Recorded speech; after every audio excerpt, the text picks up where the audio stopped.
Right. Getting a Tarkov invite? I don't know. I might have been. I don't know. No, dude, he wants nothing. So I guess Wu-Tang Clan is there's like a pool party for them coming to town. Yeah. And he keeps saying, he's like, I'll take Amanda if Mike doesn't want to go. He's like, I'm just saying. Yeah. He's like, well, we can take Amanda. Just, I just know she likes it and Mike's not going to go. So we could go. But like, if you don't want to go, then I'll do it. So you're saying Chad knows what Amanda likes? He's going to start smelling her And hair. a pool party. Make Chad's sure you get a rolling the nice dice. little bikini on. Chad's rolling the dice. She's like, listen, she loves 90s rap. It's all black dude. She's got to be a little bit into black dudes. I love women by the pool. Like, this works out great for everybody. Chad needs to stop and reflect on the fact that my wife is 46 years old and has no interest in going to a pool party at the Hard Rock. I already tried to get her to go, and she's like, Yeah, he doesn't even want to go to the pool thing. He just wants to go see Wu-Tang Clan, and he was like, we could be so close. Right. We don't even have to wear bathing suits. He's like, I could just go and make sure that she's okay. That way Mike doesn't have to go. Couple of things is that she just saw them at the amphitheater, and she's like, I saw them. I don't need to go see them again. And then she also said, she's like, it's not Method Man. It's like Method Man's Red son. Man isn't going to be there. Yeah, so it's like Baby Woo. Yeah. And she had a good time at the concert, but not enough for make her go back to see them again. So. But I get it. Like, I told him, I was like, I would go just to see Nas. I don't care about Wu-Tang Clan. She saw Nas too. So the other thing, Chad will have a chance if Mary J. Blige comes to town, because I like her, but I'm not going to see her in concert. Okay. And the Vibe is probably going to be bringing in some of the acts that she'll want to go to that I won't. Right. So her. This is how we vibe. Yeah. So I'm not going to that either. Keep in mind, he said he would go and make sure she's safe. Cool. I'll take you to the dipping place that you like. Yeah, What's that place called? Melting Pot. Melting Pot, and then we'll come home. We'll wash the stink off inside the inside the steam shower. We'll take some. Look at that son of a bitch, Carmen. I'm watching Fox 13 News. Oh yeah. And they, when I go through the security TSA, I take my watch off because my watch beeps. So I take my watch off, and at the last second, I throw it in the bin with my phone, and I just push it through. They just showed how Sticky Fingers reached in and grabbed this guy's watch and put it in his pocket. I was down in Miami. They stole money. Stole money? like $600. Yeah. And then how An it goes through? employee? Yeah, two of them. When it goes through and there's no money, what do they say? Like they don't know everything is on camera? Yeah. That's nuts. So dumb. Do you just hope that the people forget that their watch is now gone? Like, oh, where's my watch? Right. Like the minute I stand there and wait for it to come through, and the Yeah. first thing I do is put my watch back on. That's so dumb. Your mic's not on. I didn't even know you were here. Hold on. What's that? If you're in charge, or the guy working security camera footage that day, you could do it. And then Oh, he buys everything. that's true. You know? You steal 600, give him two. Yeah. That's how Mo does it. He works out there at TSA. No. Yeah. Allegedly. Yeah. Allegedly. All right, listen. Whole crew here. Let's take a break. We'll get About things time. moving this morning. Save it for when we come back. I mean, at a certain point, you just turn around and say, it's not the day. Not today. So you don't even know the problem here. The computer that I connect to the radio station on was out, and it didn't work. And there's no computer. There's just a monitor, and it attaches to this little machine over here. And there's no. I had to call engineering, and they're like, you have to unplug it and plug it back in. I go, where? So if you were here and one of your little skinny little paws could have reached in, but no, I had to go in there with my meat hook and Sorry, do Michael. it. So my wrist was bleeding and everything. I apologize. It's unacceptable. We're back in terrible. action. Real Sorry. hero. How's a dog?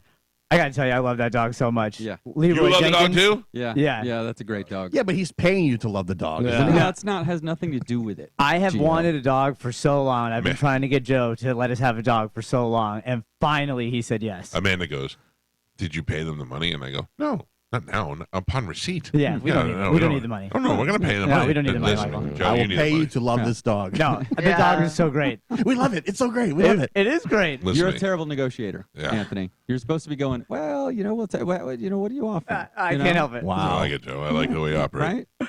Joe, the money will be paid on the barrelhead upon return. What a bunch of scumbags. Well, you don't know that the dog is going to be returned, Mike. Then that escalates the money to a higher amount I know.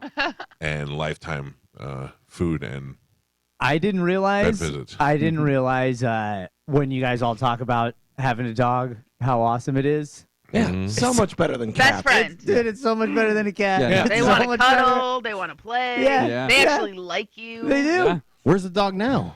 Oh well. With sugar pants. yeah. Oh, jeez. The difference between peanut having a cat and a dog, a cat is like being stuck in a hot car with a bunch of bees, and having a dog is like having Gal Gadot and Penelope Cruz kiss on you. What? Yeah. That is the That difference. far. That's how different it is. That is how different it is. I don't think so. It hurt yesterday because you said something to me when we first got the cat that I still think about today. You said people that say they like cats either have never had a dog or are just trying to convince themselves that they like cats more Every than dogs. person that's ever told me that their cat is So great, true. they tell me how much it acts like a dog. And I go, yeah, then just get a dog. Yeah. The only So cat. what? Yeah. So what about Caitlyn Jenner? What about her? She's old news, man. Oh. Yeah, let her Now outside. you're just a She's- bad person. She's listen. We stole that cat. I Did don't you know name what it the was dog? doing. Yeah, What'd you name it? Jenkins, Master Jenkins, All right, Leroy that. Jenkins. Yeah. Leroy Jenkins. You didn't Yeah, name yeah. it Payday? What's that? You didn't name it Payday? No, What a jerk. Did you get Leroy Jenkins right off of one of Joe's posters? no. Nope. Yeah. Surprised Charlie wasn't that cat's name. What dog's name? It was between Jimmy or Jenkins, and we went with Jenkins. I like yeah. Jenkins. Yeah, yeah, me too. Jenkins. Yeah, he's All great. right. Yeah. All right, good. The cat was a little upset. Very Yeah, upset. the cat would sit just close enough so that the dog would notice her, and then when the dog noticed her, she would go. And that Yeah, was it. you know what that means? They stole me. I don't know what they're going to do. Yeah, I think you're right. Get out while you're still. But next time I see the dog, it's going to look like Rocket the Raccoon. It's got There- metal parts in its back. Oh, and, yeah. He does the tippy taps. It's awesome. All right, let's take a break. We'll get things rolling this morning. Nick Bakay will be here in the 8 o'clock hour. We've got Sporkle when we come back. And then later on in the show, we've got tickets to Dave Chappelle. Dave Chappelle's coming to the Amalie Arena. We have your first pair of tickets. We will do that here sometime before Nick. So it's the Mike Calta Show. Sporkle's next on 102.5 The Bone. You're listening.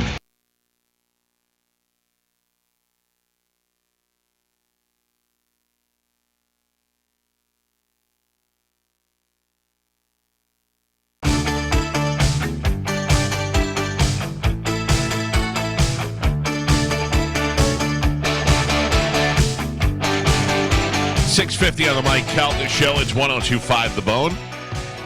Dee-dee-dee-dee-dee-dee-dee. College football is back, baby. It's back, Joe. It's back, baby. The best place to catch the action is at walk-ons. Now, I'm going to tell you a couple of reasons why. I'm going to read the script first, and I'm going to tell you why. They have 80 TVs, handcrafted food, and over 40 beers on tap. You can stop by and look for 102.5 The Bone and Bud Light this Saturday at 8 p.m. at the Walk-Ons in Wesley Chapel. Oh. And they're giving away a 55-inch TV. So That's that's my right by walk- you. that's That's my my walk-ons. walk-ons. Do My they walk-ons. do the around the world where you can try all the different stuff on tap? I hope so. Nobody'd stop you if you tried Yeah, to do it, I yeah. guarantee you. I frequent that walk-ons very much. Me too. That was a walk-on when my daughter was like, I don't like this place. I don't like their chicken. And then she ate it, and I go, what happened? She goes, they probably changed the recipe. It was the best daughter tantrum ever. A couple of walk-ons. If you're a sports fan, the TVs per capita in that place are insane. You, no matter where you sit, you could literally stand in the parking lot and watch TV. But also the hottest girls you'll see. It's unbelievable. It used to be a thing where places hired hot girls to do this stuff, and then they stopped for a while, and walk-ons was like, oh, no, it's a New Orleans-style hot girls. So there you go. It is walk-ons in Wesley Chapel, right there on 54, where the little mall is over there. But great food, great New Orleans food. Stop by and see them this Saturday for college football. I could eat today right now. I need some. want some beignets from there. Their beignets are so good. I'm ready for like a gumbo or something. By the time I wake up, I'm ready for food. I don't want. I brought you need breakfast. the sausage. I crushed it, Gio. I crushed it. Galvin offered me a sausage sandwich. I was like, no, I'm good, thank you. And then you came in with one. I was like, well, he bought that for me. You can't not eat that one, you know. I can't help it, my sausage is better. Do you know I hate eggs? Hate eggs. Love that Starbucks sausage, egg, and cheese sandwich. Really? I Yeah. don't know what it is. It's the sausage. Yeah. Yeah. I mean, it's a combination of all of But it. also, they do something. I mean, because like their egg bites, right? It Yeah. doesn't even seem like eggs. It's No. like So I mean, good. I'm sure it is eggs, but it's something they're doing. Well, what is it? The way they cook it, it's like what is it called? Sous vide. Sous vide. Yeah. So they Yeah. cook it in water, so it's like really like. The Dude. egg bites, Moist. the egg bites I love, but they're a little pricey. And my wife's like, I can make those for you. I'm like, no. Oh, I know. Oh That's- my god! That- we have egg bites at home. Yeah, I'm like, get out of here. Carmen, Eddie Murphy used to do this whole thing about he wanted McDonald's, and his Yeah. mother's like, "You want a hamburger? I'll make you a hamburger." And he's like, "Get a hamburger," and it had onions in it and all. You It was know, on bread. Yeah, it was on a piece of bread. And That's when somebody. I mean, my wife says the same thing. She goes, "You can make that." I go, "No, you can't. She Just goes, stop it." I could make 30 of those for the price you're paying for 2. Yeah, but Cool. you know the difference is they put so much sugar and other crap in it. That's why it tastes good. Don't If you make it, ruin it. Yeah. Stop ruining it. you just fasted. You're an egg blocker. You just fasted. You're supposed to be on a diet. This is when you should be eating healthy again. So you're rid of those. Can I be sugars. honest with you? I'm being 100% honest. I'm not saying this to be funny. That fast made me feel the worst that I've ever felt. Really? I felt nauseous, like I got off a roller coaster for a whole day. Yeah. I don't like you it. need to do it more. No. Is But what you that said means. you were going back on the diet. Yeah. I said that. Yeah. I did say it. I said it loud and proud, Just gentlemen. checking. All right. Eggs are healthy, especially when they're sous vide. Promises. We got Grill Smith the other night, and I got salmon and the cauliflower mash. And then there was a little. Then there's 2 sides, and the other side was a little thing of rice. And I normally don't eat the rice. And the other day I was wailing on the rice. And Amanda goes, "So we're not back on the diet. No, we're having some trouble. We're having some problems getting back on." I told you the secret. That guy Huberman did a study, and he showed that if you cook rice or I think bread, and if you freeze it, after you freeze it and you take it out of the freezer, Just and in eat the fridge. You it, don't or have in to the fridge, freeze it. yeah. What? It cuts the calories in half, the And- carbs well, in half. And Why? And the glucose Science. spike, like it doesn't spike. Yeah. Oh. Yeah, the way something about when those complex carbs freeze, the formation that they freeze in when they thaw out is Don't have to half the freeze carbs it. and calories. Yeah. Interesting. Little cheat hack for you. I saw a thing yesterday that they're making another Batman movie with Robert Pattinson. I think that's a great idea. I do like too. the I like it. simultaneous Batmans. Yeah. I like a Justice League Batman, and I like a dark, slow-moving Batman. I didn't like it at first, but I've probably watched that Batman 2 or 3 times now, and I like it every It more could every be time I watch better. it. I think the next one may be better. It's not him. He's good. Andy Serkis is good. Even the girl's good. Zoe Yeah. Kravitz should be in a lot of Oh, stuff. I She- agree with you. She's in the I next should, one. They I said. should be in Zoe Kravitz. So good. A lot yeah. of slow walking, though. Just Yeah, you ruined that for me. But I think that the next one could be a lot better because I don't think they were expecting to do Yeah. another one. So I was excited for that. All right. Yes. No, go ahead. No, you go ahead. I would say they were setting up Michael Keaton to do a new Batman movie, but now that's been scrapped because of the Ezra Miller stuff. I know. And and let The me tell Flash you, didn't I do watched well. The Flash again. I So think that movie was great. I liked it as well, but they didn't scrapped do the whole well? movie now. You know what though? The Flash was a good movie. I think Ezra Miller is great. I really do. I think Yeah. he's great. And then the idea that you've got Ben Affleck, Michael Keaton, and then George Clooney Yeah. is so awesome. I think people didn't give that movie a chance. That I movie's agree. good. I agree. Because of him or because Ezra Miller is great. Yeah, Right, but but I I'm saying, think like, because of the stuff that he got into, Yeah. probably a lot Yeah. of people are like, I'm not seeing this idiot. He's getting in trouble and he's going by Ziz or whatever it was. What was he Yeah, going by? I can't remember. It Jizz. was I don't know. it was something like I that. believe there was some domestic violence involved. Yeah. Well, he That had some and- issues, and then they even mock it in the movie. Yeah, the movie yeah. says, the Justice League has got a problem with dealing with mental health stuff. He's like, trust me, I know. And he looks at the camera. I think it's great. The new trailer for Aquaman 2 came out yesterday. boy. Garbage. I haven't even seen the first one. Oh, I love don't. Jason Momoa. Yeah, no. Same. I love Patrick Wilson. Movie is garbage. It's Yeah. a cartoon. Make it a cartoon if you're going to make it a cartoon. Yep. The I'm only hope shocked. for that movie to be good is cameos. Yeah, that was the only movie I watched, and at the end of it, I said out loud, "I can't believe they made this movie. I Yeah. can't believe they put money into this." Like the idea when that Batman movie came out and he goes searching for the other people and he walks in and he's like, I'm looking for Arthur, whatever his name is, and nobody wants to say anything, and then he comes walking in and he saves the guy and he drinks with him and he smashes the bottle and jumps in the water. You're like, God damn, that's Yeah. cool. But then there was none of that in the Aquaman No. whatsoever. He's in the water. The hair thing was weird. I don't know. The whole thing was just Yeah, the way it actually was terrible. filmed, Yeah, it looked just so weird. hokey and ugh. It's dumb. The Aquaman movies is dumb, but Aquaman with the other guys is pretty Yeah. cool. So Listen, they have not perfected underwater. Like Little Mermaid Nope. wasn't that No. great. Aquaman, Yeah. not great. yeah, guess it's not real. Yeah. Right, but I'm just saying they haven't perfected it yet. No, No. You know, yeah, that's they, true. They do things in space that looks awesome. Avatar: Way of Water I thought that looked good. I haven't seen it. I still haven't seen it. that. I can't Yeah. bring myself to watch it. I like Oh, it. that was great. It looks really cool, but again, that's not real people. Yeah. They're not trying, you know what I mean? It's all There's two CGI. things, Carmen. One is you don't know what space looks like, so you don't know whether it looks real out there. You know, Right. whenever they do that. Yeah. In underwater, they should just do old school Patrick Duffy and put him in a swimming pool. Yeah. Patrick Duffy down there reading the paper in the water. It was great. It just his eyes and some bubbles are coming out of his thing. And he's like, and you're like, oh, this looks great. Oh, man. All right, we got stuff to give away to you, Carmen. Tell them what they're getting, and they're not getting Chappelle tickets for Sporkle. Correct. No, we have tickets for Lewis Black, Yngwie Malmsteen. Oh, you ruined it. 2 days in a row. You had it nailed it. Yngwie? Yeah, there you go. Yngwie. Okay, the Y. Malmsteen you get. Yeah. Yngwie, okay. Well, Malmsteen is spelled out. Yeah, I get exactly it. the same. Yeah. And then we also have tickets for the Bone Tailgate. Yay. By the way, with Yngwie is from Deep Purple is what's his name? The bass player. God, why? I started saying it and then I totally blanked on his name. Talked about it yesterday. Yes.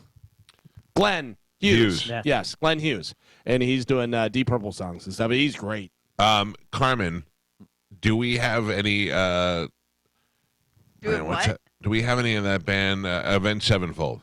No, I told you all the tickets that we have. All right, don't yell at me. I had a I'm question. not yelling at you. I'm just. She ruined your eggs, and now she's yelling at you about it. Some guy wrote me a letter, and he said my girlfriend would do anything for Avenged Sevenfold tickets. And I should have bought him. I said, we're going to need pictures of her BH. And he wrote back, no problem. And I looked at my wife. I go, I got to tell you what just went on. Because this will come back to haunt me one day. But I told him if we had them, she could have them. I don't even need to see the BH. Can I explain people how this works? Yeah.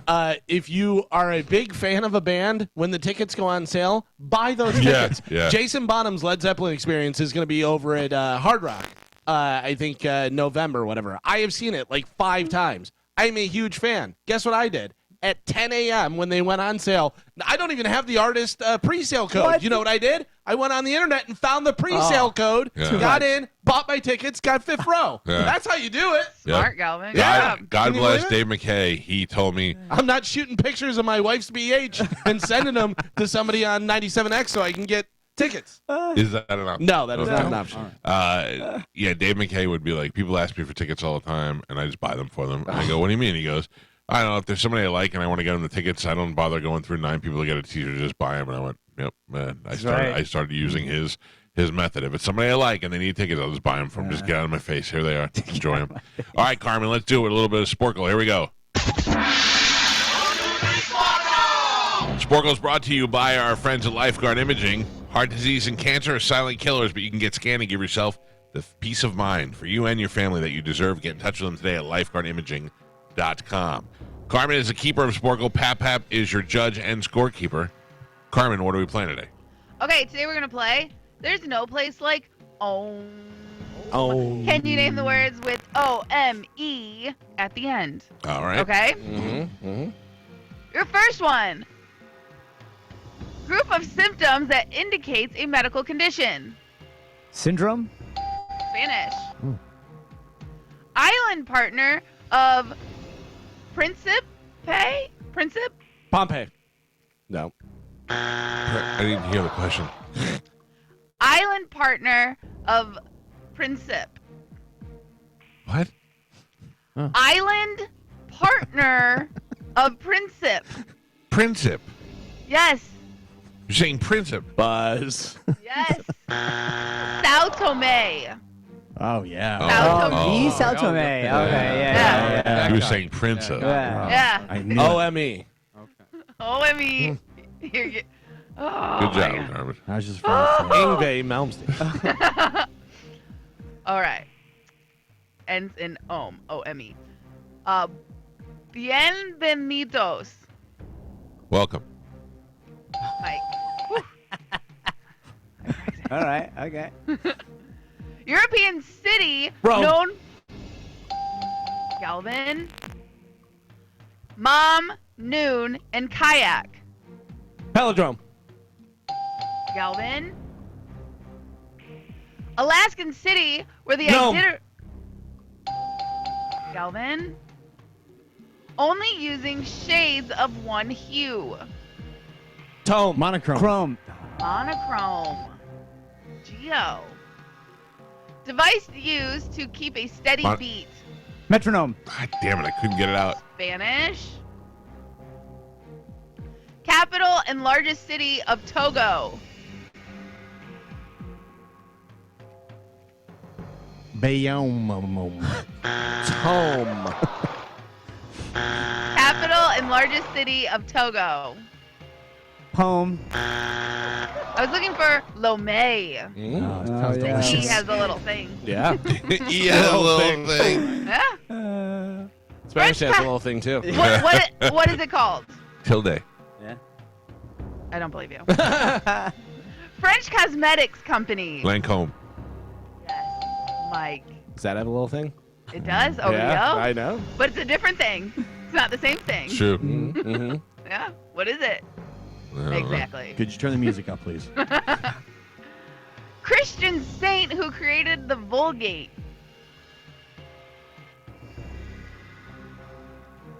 Christian saint who created the Vulgate. Saint Nathom. Barthome. Jesus home.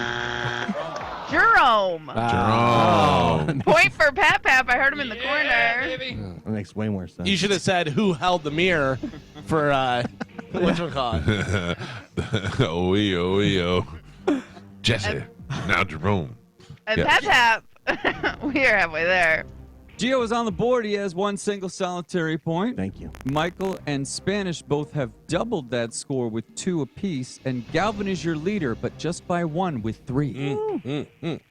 All right. There's no place like Ohm. Words that end in O-M-E. Your next one, where the heart is. Home. Geo. What?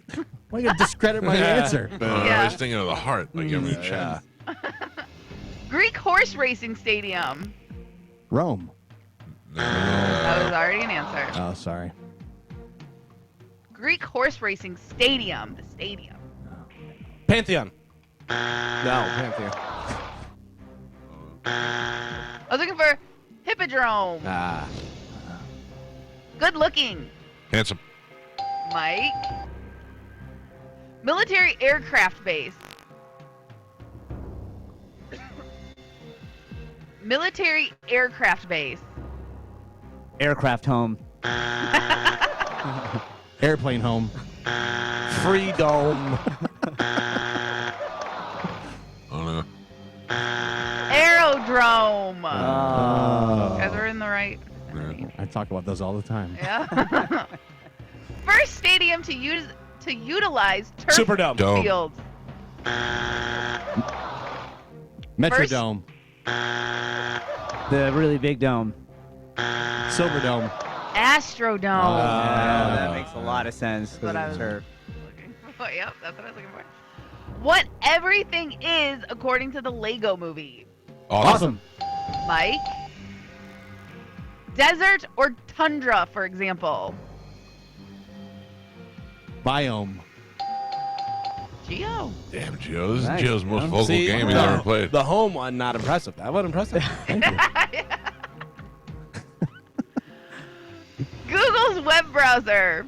Chrome. Galvin. Thread-like DNA structure that is duplicated during Genome. mitosis. Say it again.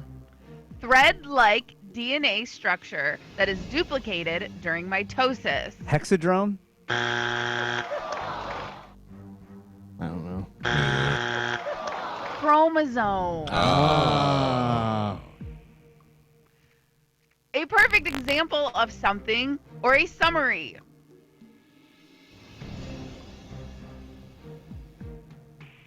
A perfect example of something or a summary. Epitome. Epitome. Epitome. Nope. Nope. Yeah. No. And Pap Pap, Oh. we're on the last 3. Spanish has 2 points, Gio has 3, and Michael and Galvin are both tied with 4. Close game. Spanish, you're out. Words ending in O-M-E. Last 3. Here we go. Complete set of genetic material in an organism. Genome. Calvin. Garden ornament. No. Or magical spirit. Galvin. And your last one. Repulsive. Gruesome. Oh. Gruesome. I thought we Calvin. had gnome already. I thought we did too. We had Nome, the Alaskan city, Yes. not the garden ornament. Sorry. 2 gnomes? They're spelled differently.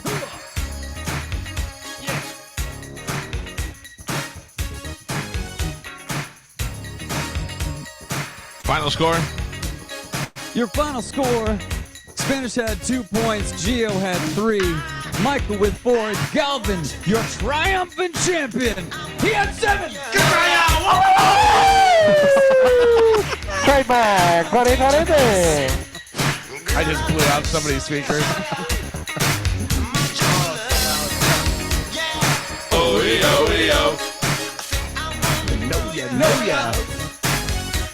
Am I the only one that thinks Spanish looks like if you had AI draw what Fred Flintstone would wear in modern times? Right? I can't argue with that. If Fred Flintstone was a real human, Yeah, the what would he blue, wear? right? Yeah. Oh, that's so funny. What do we have coming up in news, Calvin? Coming up in news today, we have Stick with Cocaine. Can I borrow 9 cups of sugar and tiny sandwiches? Hey, Joe, Yes, Michael. bad news. Tom, the tree man, just texted me. Yeah. Said he needs his cut of the money before I pay you for the dog. It's gotta go to him. Yeah? He's getting it all first. He's Always seems fair. hitting you with the credit. Yeah, I knew this would happen. Always seems fair. All right, we got your news. When we come back, Nick Bakay will be joining us in the next hour on the show. We've got tickets to see Dave Chappelle all coming up today on the Mike Calta Show. News is next on 102.5 The Bone.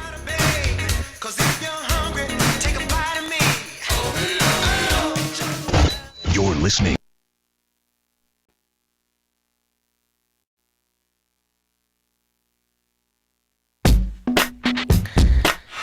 I know I may be young, but I've got feelings too, and I need to do 7:21 on the Mike Calta Show. 102.5 The Bone. and just listen. All right, we're All listening. you people Hot, look at me Brittany. Yeah. like I'm a little girl. Before full crazy, but still kind of loopy. Anyway, welcome to the program. Nick Bakay will be here in the next hour. He's here for that 90s con that now everybody's talking about this weekend. The news is all over it. They have all the folks from 90210. They have all the folks from Saved by the Bell. And I say all of them, not the dead ones, not the ones who went crazy. Both shows have some of both. How excited were they whenever NSYNC did the VMA thing? Whenever they're like, "Oh, this is right in our wheelhouse. Right, This is right. priming it up." Did you see yesterday? And so NSYNC has come out on the MTV Awards. It was a very badly kept secret, which is usually how they want it. And I thought they would close the show with it, but they almost opened the show with it. And then Taylor Swift went up there with her WWE acting and was like, "Oh my God, such a surprise." I mean, I'm 52 years old and I'm in Tampa, Florida, and I knew it was going to happen. You Yeah. can't tell me Taylor Swift didn't know. And then she gets up there and she's like, "What does this mean? Is there a reunion? Oh. Is there a tour?" Oh. And everybody just smiled and nobody said anything. Joey Fatone and his white beard and Justin Timberlake looking 10 years younger than the rest of the guys. And that one guy that looks like old Pap was in there. So I was like, what does it mean? They didn't say anything. And I'm like, oh. And then they, of course, all the comments, nothing. We just got together to hang out for the night. And then the next day, there's a video of them all working on a song in a recording studio. And there's my boy, Chris Kirkpatrick. You can get your ass kicked up there on the microphone singing. And I wonder, I don't know how well these guys sung in the first place. You know what I mean? Like, boy bands didn't have to have 5 tenors in it. They just had to have like cute faces and know their dance moves, and then like 1 or 2 of them need to sing. And as they get older, a lot of those kids got uglier. And you know, all the guys in NSYNC are still good looking. Joey Fatone looks like a good looking Italian guy. Justin Timberlake's just like your perfect pop star face.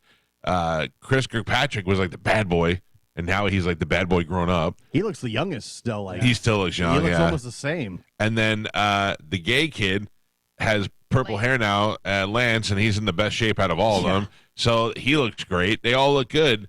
But now, like they all have the different personalities. One's a super famous guy, one's a game show host, the other one's the gay guy, the other one's the where's that guy been, and the other one's like you look kind of like Jesus but sexier. Yeah. So now they're back and they got a song together. So I'm gonna say maybe a tour is coming. You know, I'm just saying. By the way, they all can sing very well. Like they know what they're doing. I've heard Joey Fatone sing. I would not say he sings very well.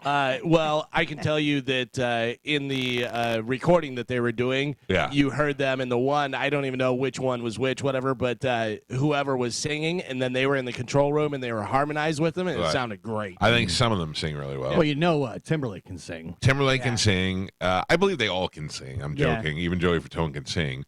How do they sing in the caliber of somebody that should be a megastar? I don't know. But and I wonder how much money they have. What, Carmen? I said, but then you put them all together. Oh, Right, yeah, that's the whole point. That's the big thing too. Is there's a lot of people that aren't necessarily great on their own, but then they harmonize together and they sound fantastic. That is, and listen, I'm telling you right now, singing or not, if they go on tour, I'm going to see them. And that's why a lot of times siblings will be good at harmonizing because they have similar voices but different, but they really blend well together. And also, don't forget father-son rap teams. Yes, of course. I mean, Big Daddy, Big Belly, and Yondo did pretty good on their first try. You want to hear it? I mean, I asked Joey to send it to me. Joey's the only kid who's got a father with 2 million people listening to the show every day that doesn't want me to play his stuff. I'm like, give it to me. I'll just slide it in for joiner music. He's like, no. He said that you could play your part. Yeah, but it's not cool if you don't hear Highway and Yondo first. Maybe we do a world premiere next week. All right, because I got to finish it. Yeah. So, all right, I'll finish over the weekend. Okay. And it's serious. It's not a joke. I mean, we're taking over the world. Highway, Yondo, and Big Daddy, Big Belly got to collab together. This is gonna be great. That guy Highway is gonna be like, hey man, I know you own this, and I know you got, but I can't be on that. I got an album dropping soon. Please take me off of your thing. Don't put me in anything that says Big Daddy, Big Belly, please. Big Daddy, Big Belly can also go by BDB2. Oh yeah. Oh yeah, I like that. Yeah. Okay. But you like have just variations of it. Yeah, I'll ask Orlando. BW. Gonna make it cool. BWB. Okay. All right. You know, I like all it. kind of different. I like Maybe go the pastry route like Jelly Roll. That's good too. Cinnamon roll. No, I can't. I don't want to go roll, and I'm not getting the face tattoo. Oh. Just listen. You're gonna Let get it a face evolve tattoo. naturally. Don't try to force it, Sabrina. Just be called the baker.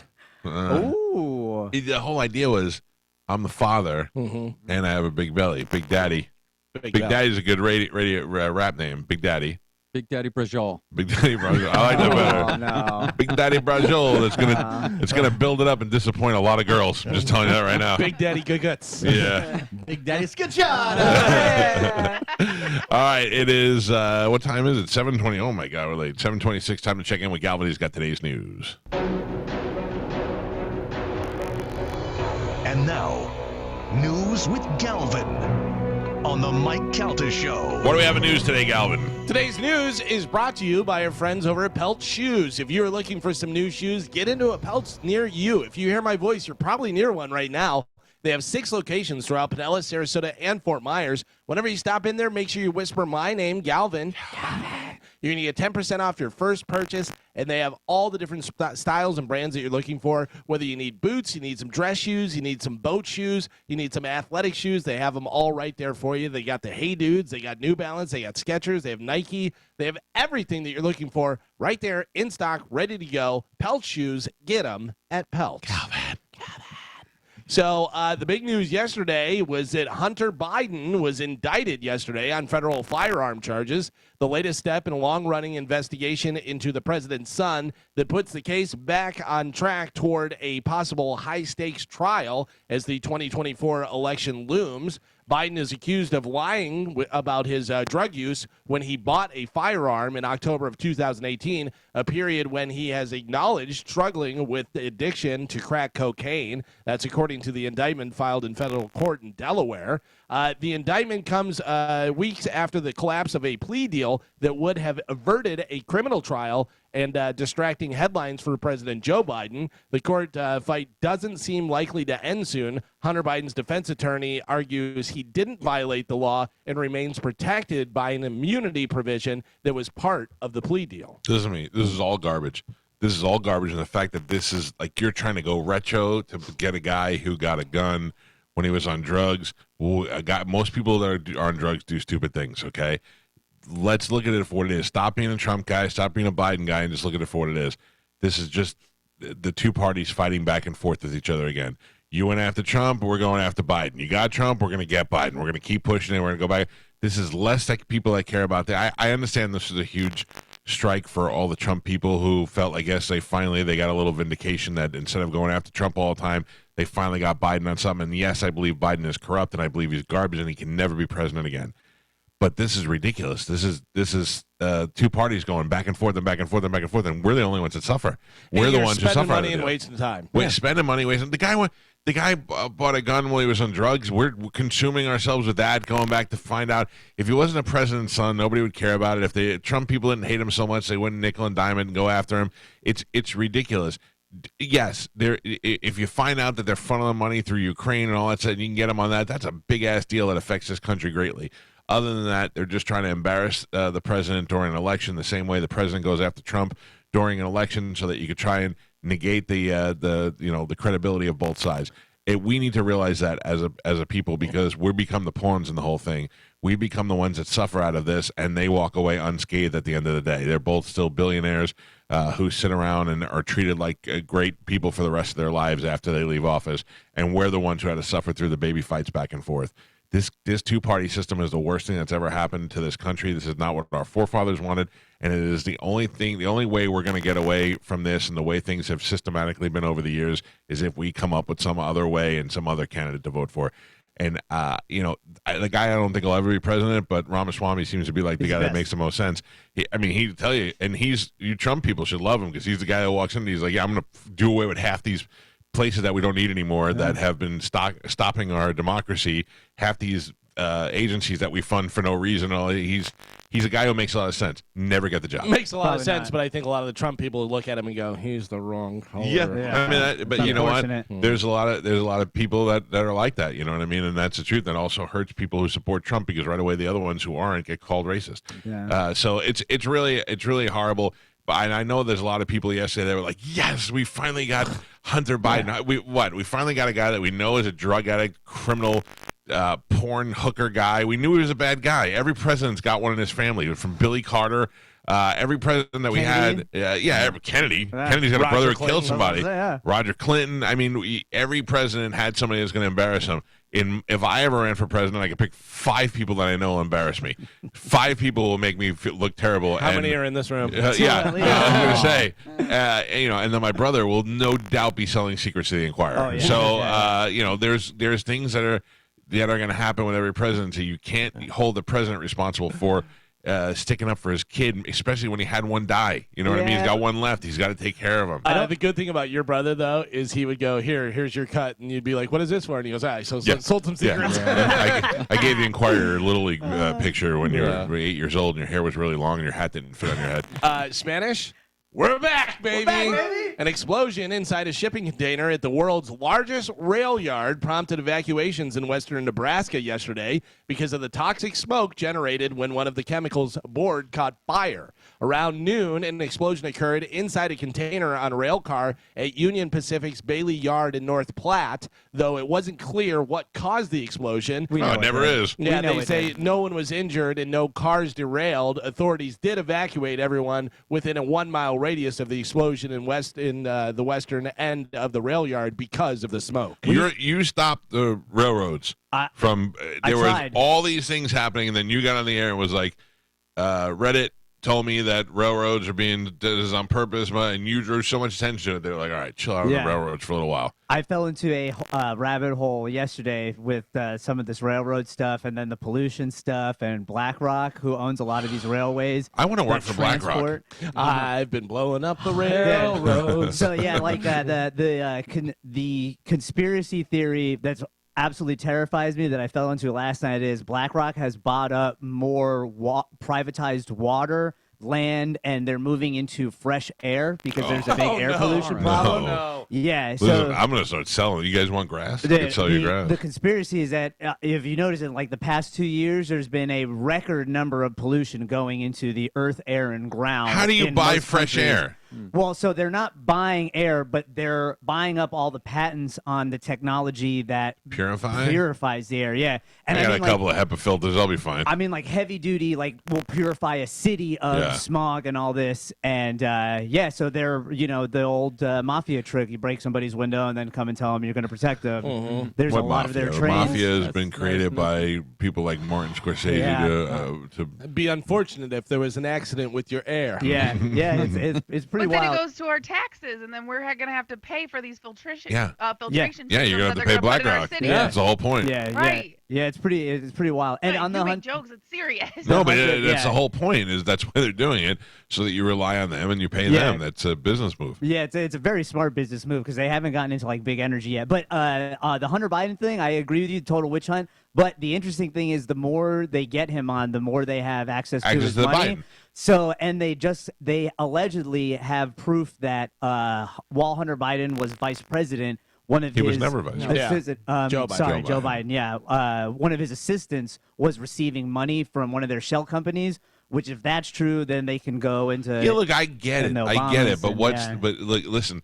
To me, if this is true and Biden is accepting money from the Ukraine and washing it through somebody else, that is a heinous crime that may have happened before other presidencies, but this is the one that got caught. And this would be a great, great blow to our system and an embarrassment for the president, the office of the presidency. So, yes, I go for it. But what I'm saying is, on the surface, is Hunter Biden, we're chasing him on a gun charge from years ago. They never even used the gun. It's dumb. I feel like a lot of this is for talking heads to throw up points on the scoreboard. You might be right. That's exactly what it is. It's a scoreboard. For each side. The Democrat, like all the Trump indictment stuff, it's the same thing. But it's the same time for somebody else to come forward and say, Jesus Christ, have we had enough of this? But I have nothing to do with this side. Nothing to do with that side, and all about common sense. It's Operation Tit for Tat. My guy's better than your guy. It's back and forth, back and forth. Spanish? We're back, baby. Again. Yeah. Cocaine is set to be Colombia's main export. Oh, good. Overtaking oil as production of the narcotic continues to expand as the government takes a more lenient policy regarding drugs. That's according to estimates by Bloomberg Economics. Oil exports dropped about 30% in the first half, and the trend of cocaine trade has consistently risen, meaning the latter could be Colombia's #1 export as soon as this year. That's according to Bloomberg economist Felipe Hernandez. Can I ask you a question, though? I don't do drugs. Is cocaine still that prevalent? Like, I never even... Oh, yeah. Oh, this it's more prevalent. Just more prevalent now. Ask the dog at Whore Island. But also, like, go out. Any bar you go to, remember just like a couple of years ago, they busted all those bartenders down in Ybor and stuff like that. Like, if you're in the bar scene, if you're going out on the weekends or on Carmen, Thursday, I never come across anybody that's doing cocaine that I know. Nobody ever offers it to me. Here's the thing, though. Here's the thing. I know you're doing it while we're together. I'm just saying, I'm saying nobody ever offers me cocaine. I never go, oh, that's Cocaine Danny. He's here with us all. Never. So you're in a bar, not necessarily you. I'm saying a person, the guy's in the bar, and he's drinking it. He's putting them back, and he's like, ugh, and then he gets where he's just all sloppy and drunk and stuff. And wants to bang this girl, and then he's like, "Oh, I got to get back right." Does a little coke, then comes back out, and hey, ready to go. Here I am. And plus, probably helps you get the girl back home. Yeah. You know what I mean? So I'm just saying, like, nobody ever offers me cocaine. Nobody ever shows it to me, and I'm good. I'm good with that. Right, because you don't do drugs. Right. But and also think about this: when you were really heavy in the bar scene, was what, like the '90s? Don't call me heavy. The late '90s, early 2000s, right? Okay. Was that around that time? All right. So the main thing, the big drug then was more like GHB and ecstasy, Molly. yeah. But when I was going to bars, because we had that in high school. In college, it was everybody who started doing cocaine all of a sudden because we never that was graduated. big.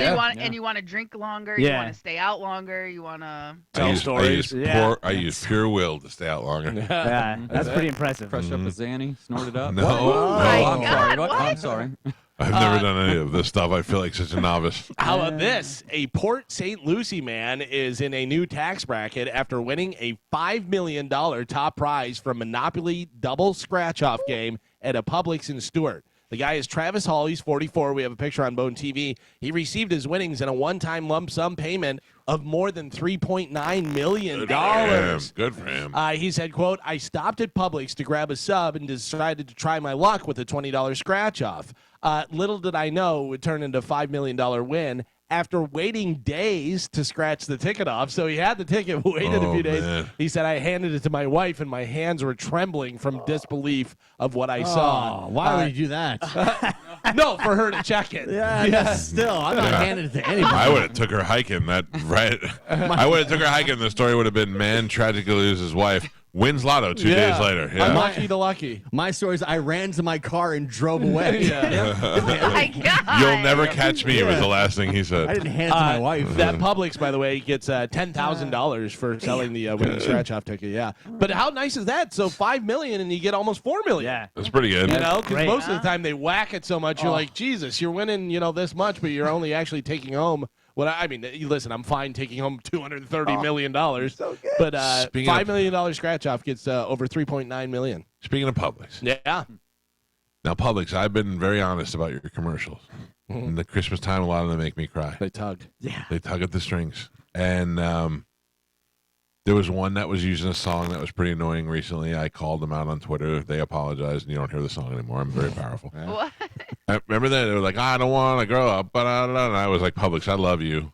And I tweeted at them, I go, but this song is killing me every time it comes on. By the way, that's Toys R Us. No, I know. They sang the wrong song. I won't grow up. That's the one. Shut it down. So, yeah. And they apologized to me, and then you don't hear it anymore. I shut it down. Now, I have to tell you, Chris, the reason she doesn't call you dad is because you're a huge pussy. Oh. Hey, Chris, I mean, from the day he had her when she was little, she's like, thanks, Chris. And he gulps it down. If you want to be her father, act like her father and stop acting like that you're like that guy trying to chase the girl, and she knows you want her so bad that she's never going to give it up to you. And then on her wedding day, she finally calls you dad because you paid for her wedding. Yeah. She's Yeah, like, that's fine, right. Dad, there you go. Oh my I have no respect for God. Chris at all. I bet you the people at work didn't like Chris. Chris has been waiting for a promotion for years, and guys just keep getting promoted around him because Chris is a huge pussy. You know what He's a bad stepdad. her wedding present was from Chris? Cocaine. Oh, That's no. why he finally, she called him daddy. No. They don't show him dance either. We don't even know if he got the father-daughter No, dance. he didn't get to walk her down the aisle. So messed And by the up. way, we don't really know what happened to her father. He may still be in the picture. Ooh. Yeah, that's true. You know what I mean? Yeah, he may be a great father, just had a bitch of a wife. Or he Divorce her, and then Oh my Yeah. God. around with Chris. Yeah, and he may walk in the wedding and be like, "Hi, honey, you look great. What's up, bitch?" To Chris. Yeah. And you're like, "This guy will never be your father. I'm your Oh my father. God. Can't stand your mother, but I love you." you. No, it's Chris's fault. It's not our fault. It's not our fault. It's deserve to be Chris's cheated fault. on. Yeah. Exactly. He's like the exactly. Will Ferrell and stepdad. Or Yeah, whatever. yeah, the two Oh, dad. yeah. It's just like he just is like you got to know, and Carmen, you'll know this the best. If you're dating a girl, you can't give in too much, or else you start to seem like a pushover, and girls don't respect that. So you have to kind of have a little bit of edge to you. Once you start kissing their ass, they're like, all right, this guy's a clinger. Oh, I've learned- cater to me, carry me, open my door. Yeah. Treat you like a princess, but also you get tired of emotionally. that after a while. Yeah, it Yeah. doesn't work. That It doesn't is- work, Mike. Don't Sooner let or her trick later, you. Carmen, you want someone to pull your hair and stick Right. your Yeah, mouth. yeah. Right. The last part is Please just don't do that, Maybe a little anybody. choking. Oh, all girls like it. Chris's wife wants to be spit in the face. Yeah. And have her hair pulled, and Spit in my Chris goes, I'm sorry, I said I was going to do it tonight, but I just don't have it in me. This is a Publix commercial. You Well, heard I'm this talking about now. I'm not Yeah. talking about when What the is cameras are wrong off. with Yeah. you? This She's is like, after. Chris, could we do it from behind? And Chris is like, that's a style of dogs, and I don't appreciate it. You know, I don't think that you're that style. And you're like, forget about it, Chris. Just go to bed. Let's just skip it tonight. Would you like me to cuddle you, miss? Yeah. I'll make you tea. Do you want tea? Oh, that sounds nice. Yeah, Thanks, this guy, Chris. I gotta tell you. You got to make jokes like whenever you're going to bed, go, I'm about to put a load in the dishwasher. You know what I'm saying? For real. Yeah. Uh, If you feel tired all the time, it might be because you're doing some of these 4 things. or lack of cocaine, like Spanish. Yeah. Waiting too long between meals. In general, you shouldn't go more than 5 or 6 waking hours without eating. Got that covered. Yeah, not 72? Yeah. When you go longer than that, the body will start craving food. You're more likely to eat quick, processed carbs, all that type of stuff, and that makes you all sleepy. Working at a messy desk. If you have like a bunch of like trinkets and little flip flops and whatever the Knickknacks, Funko Pops. yeah, all that kind of stuff. Working in a cluttered area is distracting for your brain, which means tasks take longer to complete and require you to use up more of your mental focus and energy, which wears you out. That's interesting. My mother has always said that, and I've always been like, "You're out of your mind." That's the most ridiculous thing I've ever heard. But I guess she was right this whole time. Having too many tabs open. Much like a messy desk, if you have like 20 tabs open on your computer, it puts your brain into overdrive, increases the chance that you'll be distracted. Let me close some of these here. Yeah. And then watching emotionally charged television shows. Yes, or I love it. Commercials. I love it. Binge watching shows that are emotionally charged can be overstimulating, and it doesn't matter if it's positive or negative emotions. They both can lead to mental fatigue, difficulty focusing, and poor energy levels. Breaking Bad. That was Breaking Bad for me. Oh, Breaking Bad did it. yeah. I could only watch a couple episodes. Yeah, if I watched more than 2, I was like depressed. Can Or I tell what's you? that one show, Galvin, with the guy from Breaking Bad where he's a judge? Oh, Your Honor. Your Honor. Yeah. I could not watch Your Honor. I had to stop watching Your Honor because it was making my anxiety so bad. Yeah. Can I tell you one of the greatest things I have ever done in my life was finally to get my wife to watch Breaking Bad. So I watched Breaking Bad from the get-go and loved it, and it was fantastic. And then she was like, "Is it really that good?" I go, "Yeah." I go, "I'll watch it with you again. I have no problem watching the whole series." Watching her, and then the last 30 seconds of the whatever episode, watching her go, turn to me and go, oh my God. Like, I go, "You want to watch another one?" "Yeah, okay. Yeah, let's do it." My wife was trying to catch up before the series finale. Oh, yeah. And that day, I'll never forget, she was washing dishes and she had the iPad up in front of the dishwasher. How about this? I talked to you about this the other day. Dunkin' not only has a drink made from blended donuts, it also has more sugary options. There is a new report, and I saw this the other day and was telling Spanish about it.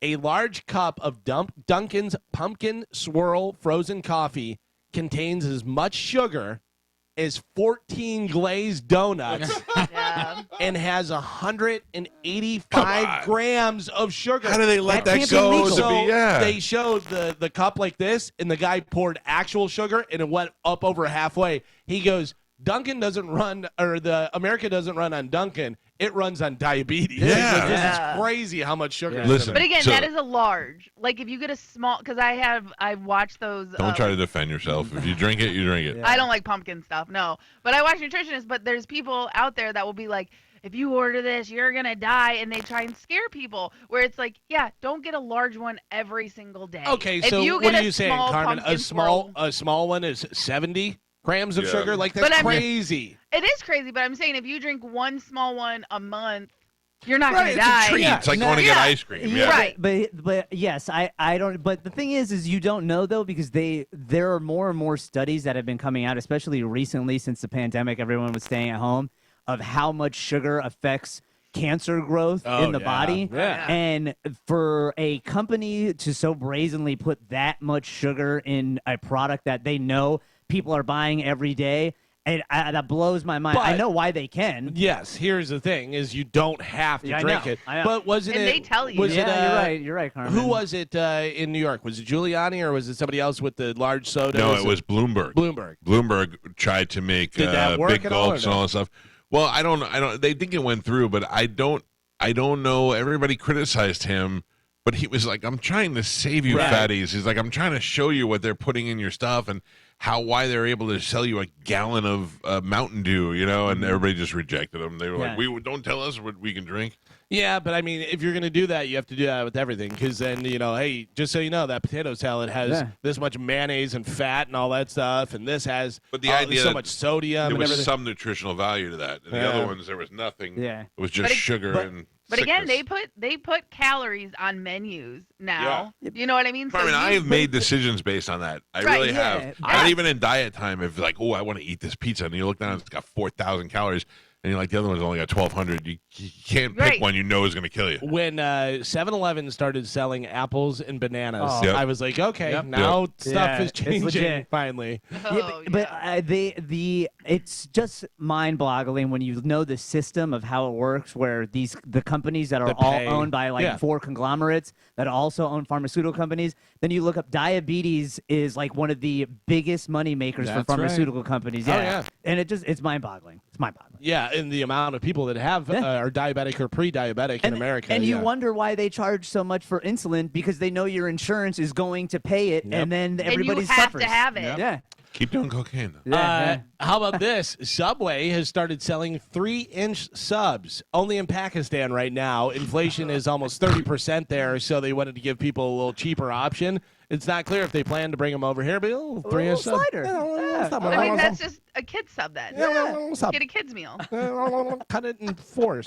Hold on a second. My wife just texted me that Joey got that Dunkin' Donut thing yesterday. Oh, really? That son of a bitch. He's going to get his foot cut off. He's got abs and drinking cups of sugar. Tell him to do as much as he can now. Yeah, it's a lot easier at his age to do it and, burning it off, doing 2-a-days and all that kind of stuff. But today is National Google.com Day. It is the 26th anniversary of that domain being registered. That was the day that started the decline of the Western Cyber civilization. Google, before it was called Google, was going to be called Backrub or something like I that. like that better.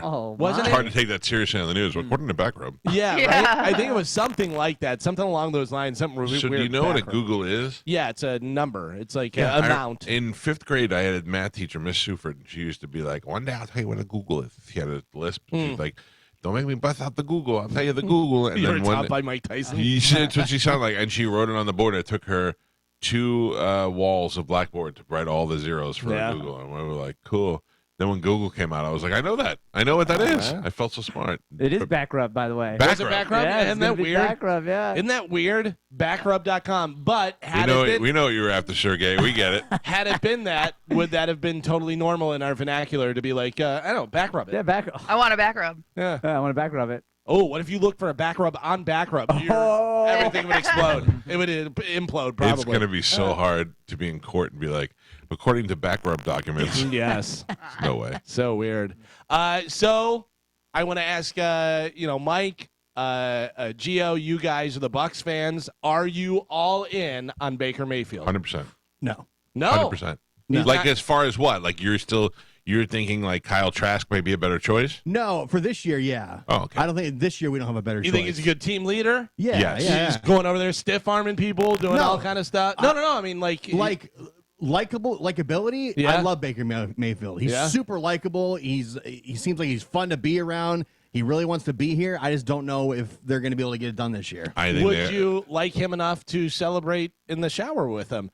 Take a listen. They had Baker Mayfield mic'd up, and he's showing some early leadership here in Tampa Bay. We have some video on Bone TV and some audio. Take a listen to this. That's game, boys. Now we got a group hug in the shower tonight, fellas. Yeah. What? Hell yeah. Group hug in the What you shower. doing, You know what's up. All right. Don't you embarrass us. There's the J-Back Club. He goes, that's game. Now we got a group hug in the shower, boys. Remember Pat Maroon? Yeah. Oh, yeah. Shower beers with the boys. Shower beers? Yeah, it's Shower different. beer is different than Nobody's hugging group him. hug. Pat Maroon's not hugging anybody naked. I You don't know. like Baker Mayfield a lot. I just don't know if the team. I don't know if the team's going to be that great this year. Listen, there's a lot of reasons why the team may not be this great this year. I think the biggest thing that Baker Mayfield has working against him is the fact that Tom Brady was here before him. Yeah. I think in any other situation, we have a quarterback that's better than most quarterbacks that have played here in the last 10 years before Tom Brady. So I think we're in pretty good shape. I definitely also think he's way better than he gets credit for. And he's throwing to 3 great receivers with Evans, Godwin, and Palmer now. And I think you're going to find some people, maybe Otten or somebody, these guys who are underused, to become his go-to guys. I'll say this: I have far less faith in Todd Bowles than I do Baker Mayfield. Yeah, also the other thing is you don't necessarily need the best player at every position to be playing. You need the team to gel properly and have the right guys doing it, and maybe a little bit of luck too. Yeah. And as long as you're hugging in the shower, I think you're on the right track. I'm just wondering where my Baker Mayfield jersey is. It was supposed to be delivered yesterday, and it was not. They're still baking it. Speaking of football, Aaron Rodgers says that his Achilles surgery went great. There is a picture Get it of him. already? Yeah. Oh, wow. Oh, yeah. They get him in there, man. Get it going and You're stuff. Aaron Rodgers. You don't wait. Yeah, there's a picture of him. If you scroll down, Joe, you actually have a picture of him in the hospital. Did you see his quote where he was like, what was it? Yeah, we talked about it yesterday. The darkest moment? Yeah. I will rise again or something. Nope. You will not rise again. He probably will come back next year. You think so? Yeah. Man, oh man. man. He'll try. Oh, I don't know if bad. he'll be as effective, but he'll try. Aw. Or the playoffs. No, there's Can you no. imagine Zach Wilson got him to the playoffs? And Well- they're like, well, Aaron Rodgers is ready. And you're like, oh. Cam Akers from the Rams, he tore his Achilles, and he was back in like 6-7 months. He Wow. made it back in time for the playoffs, but I think that was in training camp when he did it. There's no way. How about Zach Wilson gets him to the playoffs? Zach Wilson gets hurt, and then out of the tunnel, here wow, comes that'd Aaron be Rodgers. different. Oh, that'd be Listen. carrying the flag again. If the Jets were smart and they want to win games this year with a stacked team, they need to immediately be calling the New Orleans Saints and getting Jameis Oh, Winston. Jesus. Jameis Winston's far, far superior than Zach Wilson. Yes. By a mile. Yes, I'll Not give even- you that. Not even close. I'll give you By that. a mile is how he throws the ball over the head of the receivers. To the other team. Yeah. That team is stacked. They're ready to win now, and Zach Wilson is not going to get it done.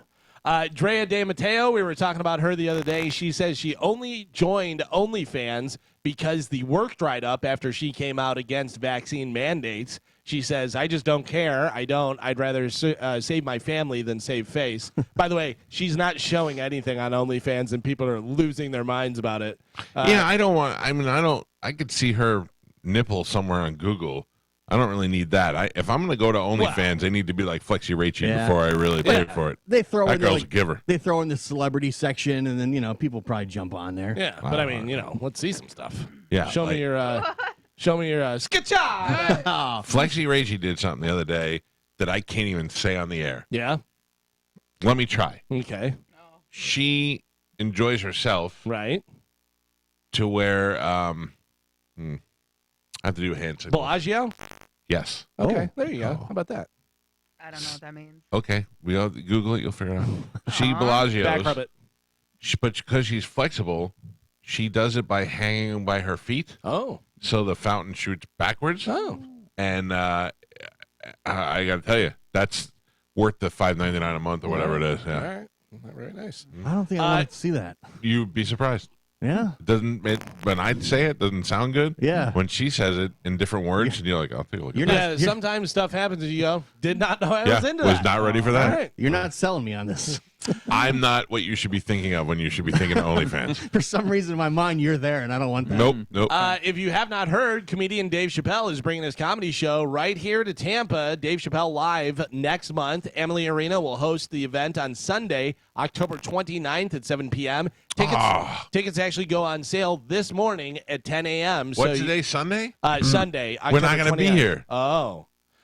Well, you can buy tickets this morning, 10 a.m. Ticketmaster.com is when they go on sale. We're going to be on the Burt Cruise. Oh. You're gonna be on the Burt Cruise. Yeah. I'll be a Chappelle. You want me to take your wife? Yeah. I'll be- Easy, Chad. Me and Chad. The painting Bob Ross completed on his very first episode of The Joy of Painting back in 1983 is on sale for $9.85 million. We have a picture on Bone TV there. The gallery that owns it doesn't expect that to sell at that price. They just want to take it on tour and show everybody. Cool. Oh, I would imagine somebody would buy that. You never know. You never know. But they say they don't expect it to sell at that price. I'm surprised they don't auction it off. Yeah. Maybe they think it'll go less. Some Dancing with the Stars fans are upset. Of course, got to be upset about something. This, has merit because they cast NFL star Adrian Peterson because he was once arrested on charges of abusing his son. Yeah. So people are not happy about that. Oh, yeah, he should really abuse his son. Beat Right? that Yeah, ass. but I think if you look into a lot of the other people, you're going to find stuff too. But Yeah. yes, he was arrested for that, so people aren't happy about him being on Dancing with the Stars. That's the whole point, though, to get people on Dancing with the Stars. There are people who are, to redeem their well, they're some of really the no stuff. longer mainstream Yeah. people, Yeah. And then Donald Glover's Star Wars spinoff, Lando, will now be a movie instead of a series. Oh, wow. They're actually going to have a movie instead of doing it. I think I doing like it that as a better. Series. Yeah. Donald Glover's great. He's Lando's really a great character. And there's going to be a young Han Solo in there. A lot of people crap on that Solo movie. Solo was good. I liked it a thought lot. it was good. And Yeah. I thought Donald Glover was great as young Lando. It's hard for you to find something that Ron Howard does poorly. Yeah. The other thing is, at the end of that, that's where Darth Maul showed up, right? Yeah. I want to see that. I want to see what Yeah. happens after that. Yeah. So we'll see. And then finally in news, MovieWeb.com put together a list of 25 actors who have been in the most movies Okay, most Okay. movies, regardless if their role was big or small or the time period that they were in. All right. So they have the top 25. I actually have the top 10 Michael here. Caine. Michael Caine, who at one point was in every movie ever released, is not in the top 10. Oh, man. Kevin Clint Bacon. Eastwood. Slow down. Kevin Bacon, you're saying 6 Degrees of Kevin Bacon, which Yeah. I'm very good at, is not in the top 10. Carmen, you said Clint Eastwood. Clint Eastwood. No. There's no way he's not in there because he's an Avenger. I know what you're saying. He's a Yeah. Jedi. He's in Jurassic Park. Samuel L. Jackson. Not in the top 10. Comes in at number 12. Not in the top 10. But, Yeah, but comes in at was number 12. remember at the movies that generated the most money though. Yeah. Yeah. 174 movies he's been in. Really? Yeah. There's so many bigger than all these. And 174 doesn't even crack the top 10. Holy Yeah, cow. Are they that's number actors? 12. Are they newer actors? I can tell you that most of these are actors that you know. There's a few that you're going to go, who is that? Are they all leading actors? Number one is an actor that you know him. He has a famous sibling that's an actress. Warren Beatty? No. No. And has been in a lot of stuff. But he started out as a lead guy, and now he's That guy? more B movies, Oh. I would say. And his But sister. some of the different ones, number 10 is a tie. Jackie Chan and Mickey Rooney, 190 movies Oh. apiece. Yeah. Character actor Harry Strang with 196 movies. Is Tom Hanks on the list? Tom Hanks is not on that list. Harry Strang, Cruise. by the way, was an old time, Tom Cruise, no. You guys are thinking too much like superstars. Yeah, I'm trying to think of. That's why I thought Michael Caine might be in there because he had so many. Well, take a second to think about it, okay, guys? Oh, go yeah. ahead. Okay, go. Yeah. I need dough. Cash. This hour's phone bonus keyword is travel. Travel. Head over to the free 1025 The Bone app and enter the keyword within 15 minutes past the top of the hour and go get your $1,000. It's the Bone Bonus, sponsored by Anajar and Levine Accident Attorneys. Call 1-800-747-FREE. That's 1-800-747-3733. All right, there you go. Go get your $1,000. Put the Bone Bonus keyword into the app. Did you ever hear back from the voice guy? Say card. Yes, he Card. actually texted that to me, and I just wrote back, ha, ha, ha. It was funny. You're okay with the way you pronounce that, though, right? Card. I wasn't even listening. So this is MovieWeb.com. They put together a list of the top 25 actors who've been in the most movies, regardless of their role being big or small or time period. I have the top 10. Some of the other ones on here. Number 6 is Christopher Lee. Christopher Lee's had a been a lot. He's been long around career. forever. Yeah. 211 movies. What about, so now we're in the top 5. Top 5, you know all except for one. I'm going to tell you. Number 2 is a silent film actress. Joe, you probably knew her. Gertrude Astor. Yeah. She was one of the first Gertie. actresses to be in silent movies and talkies. So she was on both ends of it. 276 films. Number 1 is almost double that. Oh man. Yeah, number 1 is almost double. And we that. know number 1. Yeah, you know the rest of these for sure. The top 5 we're in. I don't think he's top. I was gonna say Paul Giamatti. Paul No. Giamatti, no. No way. He started acting in the 2000s. Yeah.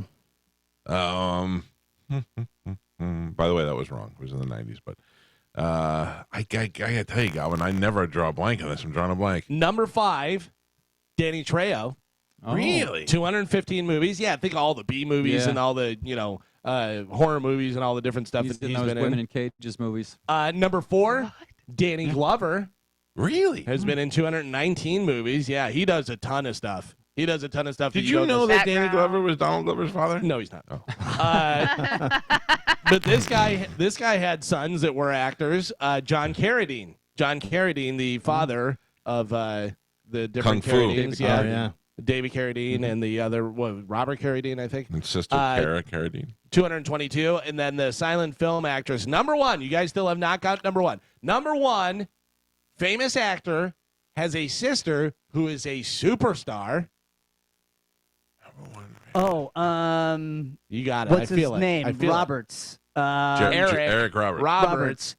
455 Holy movies. cow. Wow. Yeah. What a loser. I would love to know All right. what the average per movie is for him. I mean, at least $60,000. At least. He's made Is some. that scale like 60 grand? He's made some great movies. Right. Pope of Greenwich Village, he was great in that. Star 80, he was great in that. Yeah. Eric Roberts is kind of the like Nicolas Cage. Totally. Where Nicolas Cage has won Oscars and done this stuff. And I'm surprised Nicolas Cage didn't end also up in has done some of the worst movies, ever, whatever. They say Eric Roberts is only worth about $2 million. So he must be doing something wrong. Can I tell you something? You have no idea how many movies Bruce Willis has made. When's the last time you saw Bruce Willis in a movie? If you asked me, I would have said it was the Charles Bronson remake. What is that? There's one that just came out that was like the last movie he filmed before he stopped. Yeah, if you look up Bruce Willis movies, there's 50 movies in the last 3 years that you never heard of. Oh yeah, because a lot of those guys do that. That's why I was saying about Danny Glover. A lot of those guys will do movies that may not even necessarily open in a theater over here, or whatever. They go straight to video on demand or whatever. I think Bruce Willis knew he was dying, and he just made as many movies as he could towards the end to give his kids money. Yeah. But I mean, think about it. Look at Spanish's face. He's looking at all the movies. I mean, you search through. I go to Netflix, search Bruce Willis. There's 100 movies I've never heard of before. If you're Bruce Willis or Danny Glover or whoever, and you could do a movie in 30 days for, let's just say, $1 million, and then part of the back end on the sales on video, whatever, you're like, yeah, I'll bang that out real quick. And if people here think, oh, God, we never even heard of that movie, but it's somewhere in Malaysia, 2 million people saw it, between Malaysia and China and whatever, 16 movies he did just from 2021 to now. Yeah. And you've not heard of most of them. Any of them. Yeah. I mean, I went through the movie thing the other day, and I was like, how could that be another Bruce Willis movie that I've never heard of before? I mean, this is a guy who's been in Pulp Fiction, Die Hard. He's been in some of the biggest movies of my generation, and 16 movies we never heard of. Yeah. Well, there you go. MovieWeb.com. Eric Roberts, your number one. Most movies, 455. That's crazy, man. Second place, 276. So that's quite a few more. Eric Roberts, Spanish, ever been on the show? Yes or no? Yes. He did? I thought so. What did he talk about? His movies? 455 of them. Eric Roberts has been on the show and follows me on Twitter, and every once in a while I'll post something about Pipple Toddler, and he'll be like, awesome, dude. And I'm like, cool, thanks, Eric Roberts. That's pretty cool. By the way, are you still watching Suits? Yes, but I haven't caught up. I'm not even close to catch up, but yes, I like it still. Eric Roberts shows up in there. Oh, man, haven't seen him yet. Galvin got me on the Suits, man. I'm watching it. That is it for news. I'm watching that, and lately I've been watching a lot of Seinfeld. Yeah, love Seinfeld. And I mean, you can never go wrong with Seinfeld. Last night I watched a little King of Queens. Love it. Dude, you know what? It's Jerry Stiller is just so goddamn funny. Oh, yeah. So funny. So funny, and Kevin James's face. If I can get, if there was a show called Jerry Stiller and Kevin James's face, I would be just fine with that. Just Jerry Stiller at the breakfast table with Kevin James and just reaches into the box of Cheerios and puts it in his bowl, and he goes, "Hey, orangutan hands." I love it. I remember I was interviewing Ben Stiller the day that Something About Mary came out. Oh yeah, it was like that Friday morning, and I go, "Hey, I heard your dad's got a new show," and he goes, "My dad," and I go, "Queens, King of Queens," and because he had been big on Seinfeld, and I thought they gave him his own show, King of Queens. He goes, "Oh no, he's like he's on that show. It hasn't come out yet." I remember him talking about it like That's it was not that big of a deal. That's cool. It's so funny. All right, we got to take a break. If you'd like to get through, 727-579-1025 or 800-771-1025. Hopefully you put your bonus keyword in, and you're able to qualify to win $1,000 because I still got more stuff to give away this hour. We're going to give away tickets to see Chappelle. Chappelle is going to be here to hear the bad news, Spanish. Chappelle is going to be here the day that we are on the cruise. So would you say Bert funnier or Chappelle funnier? Chappelle funnier. So should we not go on the cruise? Right. We got to go on the cruise. Gotcha, bitch. Joe does not want to go on the cruise. You I don't know why you keep saying that. Because you told me that. No, I did not. 100%. I mean, why won't you were just tell me, lying. Joe? You're an outright liar. Not true. Yes, I could. Your face is stupid too. Spanish, how did Sober Day go yesterday after we kicked it off with 2 shots? Oh, God damn, I hate when you guys make him drink early in the morning. We didn't make him do anything. I hate when you dangle An object booze. in motion stays in motion. Yeah, 100%. Yeah. At least the one-eyed dog is safe. don't worry about With it. Drunky McDrunkerson. I was very happy that when we got home that maybe he took a little pap nap and I got some one-on-one time with the dog. I love that dog, man. Good. Good dog. Boy, The dog is so cute. Yeah, dogs are good. I Dog pick him is- up, I carry him everywhere. You like something that's smaller than you. I love Chihuahuas. Yeah. Are you gonna start walking around with them in a bag? I think so. Yeah. I think so. I want to. Put I a want little astronaut thing on the backpack. I totally want to get one. I totally want to get one. Couple of things I got to remind you of. First of all, tomorrow go to Walk-Ons in Wesley Chapel. Stop by there for a chance to hang out with the Bone and win a 55-inch TV to watch college football. And then also tomorrow night, in a celebration of the life of James Buffett, you might know him as James Buffet. You may know him as Jimmy Buffett. They are having a big concert. It's a free concert for everybody at Janus Live, and it features the Landsharks Band Live, which is the original and official Jimmy Buffett tribute band, which was endorsed by Jimmy. You can go out there and enjoy an ice-cold Landshark lager. They're going to toast Jimmy and, grab your flip-flops, your coconut bras, Hawaiian shirts, all your old white friends, and join us at Janus Live tomorrow night. It's free. Doors open at 7 o'clock. Get there, and everybody, that's a good time. That's a good Saturday night. Outside, drinking beer, toasting your hero. And then college football at Walk-Ons on Saturday. Enjoy all of that. We got to take a break. I believe Nick Bakay will be here, depending on traffic, when we come back. If not, he'll be here this hour. He's going to be at 90s Con this weekend. We have so much to talk to him about. He, of course, was on the Sabrina the Teenage Witch, which I think is why he is at the 90s Con. But I am bringing him in because I am a longtime fan of when he was on the Dennis Miller Show. And on King of Queens as well. And do you know, much like Richie Sambora, I once sent Nick Bakay a fan letter. Oh, really? I'll save that. Does he have it with him? Let's see. No. It was not. It was a digital letter. It was an email. Yeah. Print it out. But we'll talk about that when we come back. It's the Mike Calta Show. This is 102.5 The Bone.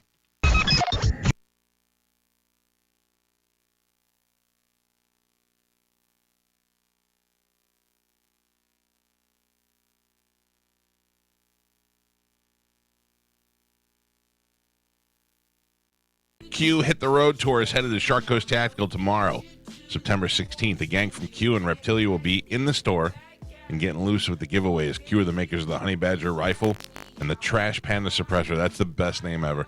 The Trash Panda suppressor. Get to Shark Coast Saturday, September 16th. As usual, they'll have tons of prizes, killer giveaways. Q will be there on site if you have any questions. And you know the shop is slinging freedom from 10 to 6 daily, closed on Sunday, and open online 24/7 at sharkcoasttactical.com. They are on Bee Ridge Road in Sarasota. Look for them on social media and tell them you heard about it on the Mike Calta Show. And if you haven't been there in a while and haven't seen their new storefront and how open that place is and how big it is, you got to go check it out. It's always more fun to go check it out on one of these special days when somebody's there, the rifle company or whatever it is, the suppressor company, or the Trash Panda suppressor, because they do tons of giveaways when you go. It's a fun time. We're going to be back out there, I believe, next month on Very the 16th exciting. to do another live broadcast. I love going out there during those weekends where they have like the specialty people in, because you will hear this phrase come out of almost every man's mouth while he's at the Shark Coast. Don't give Spanish a gun. That, and they always all at one point will say, well, if it really hits the fan, I'm going to need this when it hits the fan. I need one of That's how you these. justify it. Yeah, I love it. I love it.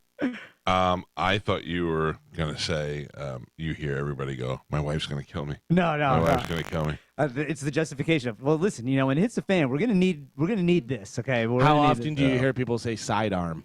Never. Only him. It's just Spanish. No one. Yeah. I'm bringing it back, man. Good luck. Thank you. All right, Carmen. Yes. How you doing? How you doing? Hi, good. Hi. Yeah. You all right over there? Yeah, I have to go to the bathroom. I didn't have enough time to go. How much time do you need? She got the bubble guts. Not that. I had to go pee, but literally our break was 5 minutes. I was answering phone calls, saving the stuff, getting other stuff ready. You got a trash can in there. Yeah. No, thank you. Nobody's I'll just hold coming in. it, but I'm just like sitting tight. Oh, we should take our time. Tight. Of course. But I'll go get Monica. Are you serious? I gotta go, but I'm fine. Just like, let's move it along, man. All right, without further ado. Carmen, listen real quick. Yeah, stand here. I can see what you're doing. You're a real jerk, Calvin. I was trying to get some water audio and it didn't work. I believe we have some stuff to give away. We have tickets to go see Dave Chappelle. Nice. Yeah, we have one pair of tickets. Well, then let's give those away, I think. Okay. That'd probably be good. Wow. Sorry, I was trying to stall so I can get that. You guys are real jerks. All right, let's give it away with a little Who's My Baby's Daddy. Here we go. Okay, everybody, this is Maury Povich, and it's time to play Who's My Baby's Daddy? Lord, I've been done had too many babies, honey. Who is my baby daddy?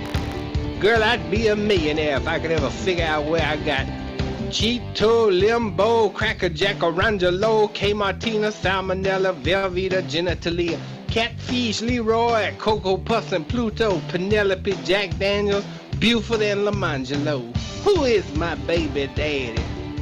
Don't even two of these children even look alike. Aloe Vera, Maybelline, Gingivitis, Brill Cream, Cruex, NyQuil, Gangsta Q and Daffodil, Ron Bacardi, Captain Morgan, D-Mark Torres and DeLorean, Gynolotrum and Felicia, Chlamydia Champagne. Who named these children and how many of them is it? Why they always want to come live with me anyway? Ask them who their daddy is. Look over yonder, they go. Nova Scotia, Bubblicious, Cuponita, Gonorrhea, Ice Bucket, Batuglia, Visine, and Margarita, Percolator, Terminator, Velcro, and Taekwondo, Varicella, Chromosome, Obstetria, and Shathid. That's an ignorant one right there, Shathid. Who is these baby daddies? I wish I knew. I'd show sue him for some child support, honey. Shoot. All right, let's get a contestant. Let me go to line 3. Good morning. Who is this? This is Adam. Hi, Adam. How are you doing, sir? Good. Driving to work. All right, Adam. Listen, together we're going to listen to her side of the story, then his side of the story, and then you, Adam, will decide whether he is or is not the baby's daddy. Adam, are you ready? I'm ready. Here we go. Her side of the story first. I am positive that Gary is the father of my 1-year-old daughter, Janaya. I'm here today to prove not only to him, but also to his rude and obnoxious sister, Brittany. Gary and I were in a serious relationship for 2 years. We only broke up because Gary's accusing me of cheating on him and saying Janaya is not his. I had my baby when I was 5 months pregnant. Janaya only weighed 1 pound and 4.5 ounces, and she had to stay in the hospital for 6.5 months. Gary and I cried and prayed every single day, and now he has the nerve to deny her?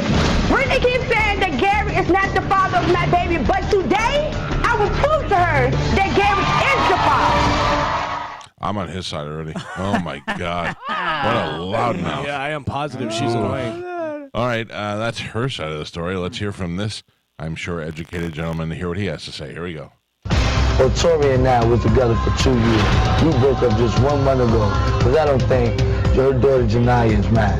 I'm Brittany, Gary's sister. My brother is not the father of her baby. I heard that Tori cheated on me with another man right around the same time she got pregnant. I went to see the guy, and I couldn't believe it. Janaya looks just like him. Oh, Tori is a lie. She lied to my family, she lied to my brother, and now she's going to answer to me. Oh, Toria, when this test proves that I'm not the father, you better apologize to your daughter and stay out of my life. All right, well, his demeanor was certainly much more acceptable. I would like to say that what he is saying is right, that he went and looked at the man that she cheated on him with, looked at the baby, they look like each other, but the truth is, we know once the sister gets involved, I say he is the baby's daddy. Galvin? Yeah, I mean, it's a way to do it. You know, as soon as the family member is involved, you know that this guy is the baby's daddy. You know, that's our opinion, Adam, but the final answer goes with you. Is he or is he not the baby's daddy? I'm going to have to agree with y'all. I think he's the baby's daddy. Yeah, once the sister gets involved, that's usually the way it goes. All right, let's check in with the all-knowing Maury Povich and find out whether he is or is not the baby's daddy. Check this out. Gabby would already know. Whatever. When it comes to 1-year-old Janaya, Gary, you are the father.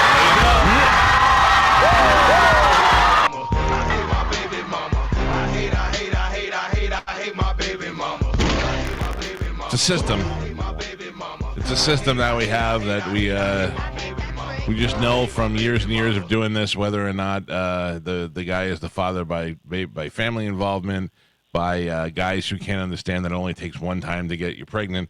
I'm going to put you on hold, sir. You won tickets if you'd like to go see Dave Chappelle on Sunday, the 29th of October. Those tickets are yours. If not, you can trade them in and get something else that we have.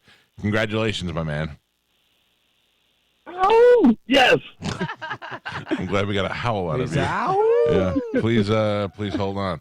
Well, there you go. Now, Spanish. Yes. We're going to be on the cruise. I know. And we're going to miss this. That sucks. But I'll tell you what's good for me is that I think that I'm going to go see him after Christmas in Hard Rock in South Florida. Oh, really? Yeah. Not with you. My wife asked me to go. She never asked for anything. And my wife never asked me for anything. My son asked me for everything. Rod Wave had a pool party yesterday, and he's like, "Can you get me in that?" I go, "No, I don't know Rod Wave. We had to go to Orlando to get tickets to go see him last time. I don't have any pull there."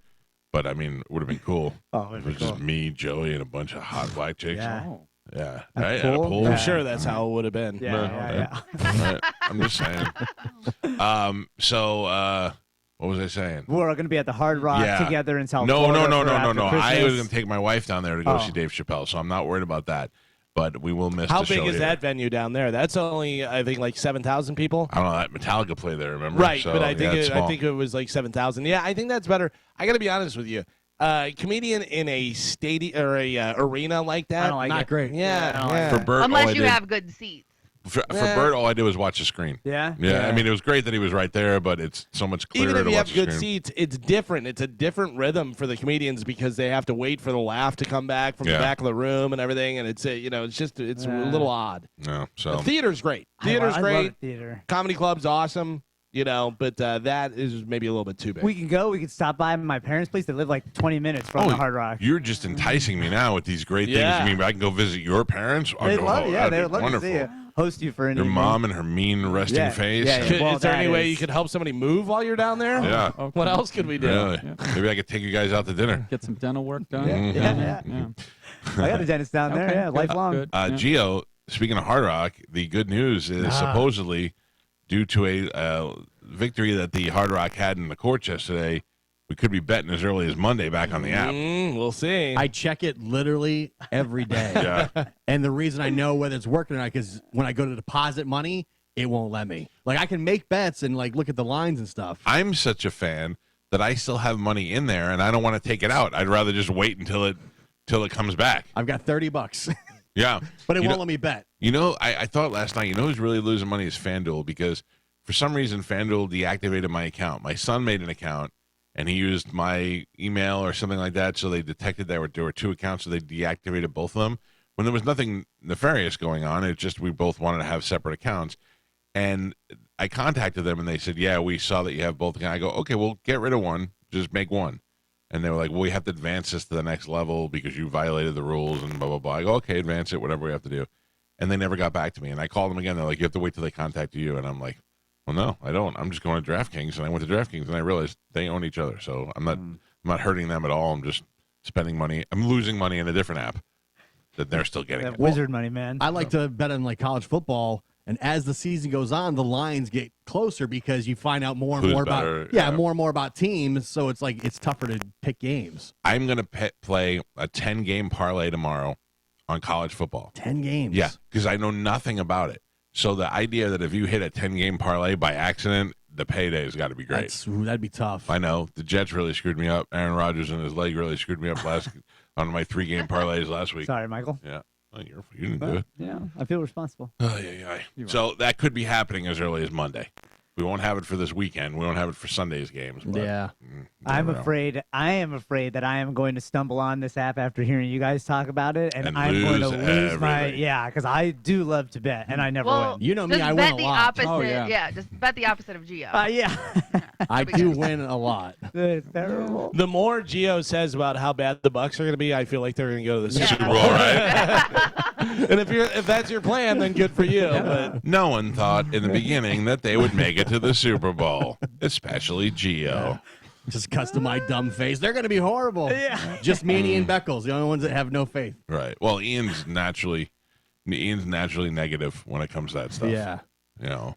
By the way, Ian has a sports show here on this station. You can hear it on Saturday mornings. I don't know if he has a guest this Saturday weekend. noon to 2. Saturday noon to 2, yeah. I say mornings, but check it out. You'll get to hear Ian live. Nothing's better than hearing football by a guy who actually played the game. That's the best insight you're going to get. It's the same thing you get when you watch Peyton and Eli and when you watch Tony Romo call the plays, because these guys who have been here before, they know it better than the people who have never played. Oh, by the way, Kirk Herbstreit, he does the game with Al Michaels. Yeah. Well, he's terrible. Kirk Herbstreit? Yeah. No, he's great. No, let him do college stuff or whatever he does, but he's terrible. Like as a color guy with Al Michaels, I love Kirk Herbstreit. Yeah, I just didn't think they sounded good together, you know? I think Al Michaels should go. Al Michaels could be making up. He could be telling me about the Peloponnesian War, and that voice is just so soothing. Send the old man out to pasture. Oh, you're it's past his prime. You're crazy. All right, the Fox 13 is not Charlie. I don't think Charlie's at some barbecue place, but they are out at the Million Man Mall. I guess there is some big changes to the Million Man Mall, the University Square Mall. I don't know what those changes could be, but it's happening over there. Well, they're building that whole new, it's like a whole new area. I forget, they have a name for it, but it's got everything from housing to stores to, I think, a movie theater, Yeah, it's like all in one apartment area. complex. It was the biggest waste of a mall that I'd ever seen. When I Yeah. first moved here, University Square Mall was the spot to go to. And, I mean, you got a college right next door. How do you not turn that into something that is full every day? And that's where you used to work when we plucked you out of obscurity, right? Dude, it was wild. I don't ever remember it being the place to be at my tenure at USF. No, it was. But I gotta tell you, that movie theater is really nice. The movie theater is nice, and and they have food. Yeah, it used to have a nice Joffrey's coffee inside there before Starbucks was a big thing. It had great stores, and the only time I've ever been in there is to go into Mr. Man, because every once in a while I need a shirt with stitching on it, and oh, looky here. And I would go there. How is it that my dog just opens doors and runs? Because she's a velociraptor secretly. Yeah. This is ouch. Oh, Gio, this is Gio. Gio's She fault. shock you or bite you? No, she bites me. She just puts my hand all the way in her mouth. Carmen, it was Dog's the best. crazy. There used to be a bar called Mr. Dunderbox in Yeah. that mall, and it was right the by the German- movie theater. Yeah, and they would have a, I forget, I think it was an English class that I took that was in the movie theater, and we would just go to the bar and drink and then go to the class, and it was awesome. Thunderbox used to be called something else, too. It did, but I don't remember. It wasn't Mr. Dunderbox. No. It was like a name that nobody could ever pronounce. Yeah. Because there was one in the Pasco Mall, too. Was it Schnitzel something? Schnitzel House? Snickle Fritz. That's what it was. Yeah. Snickle Fritz. Yeah. Snickle Fritz. Yeah. And like I used to laugh at it, and I'm like, I don't want any Bavarian pretzels. But now to think you So get those good. big steins of beer. The place is delicious. Their Schnitzel is good, and they have beers that I've never heard of that are so delicious. Yeah. Hefeweizen. Snickle Fritz. Snickle Fritz. Hold on. Commotion. I hear commotion. I don't know what's going on. Uh-oh. There's Check it out. Take a little I mean, break. I got my dog here. Why don't we I got- take a break and then come back? Let's do it. I got to pee anyway. We'll take a break. Carmen, you pee, I'll pee. Okay. And when we come back, Nick Bakay will join us in the studio next on 102.5 The Bone.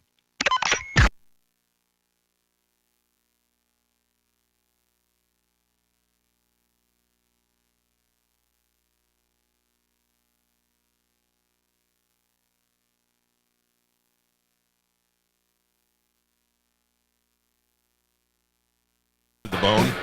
This weekend, rolling into town is 90s Con, and we're con kind of people, but I don't know. I can't imagine.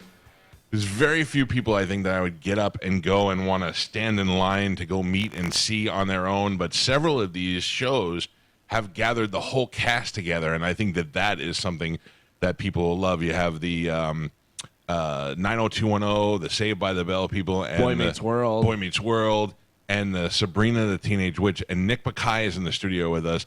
And that is what you're here specifically for the Sabrina show? Yeah, you know, I was the voice of the talking cat Salem. I remember this. Yeah. You know, Sabrina boys are confusing.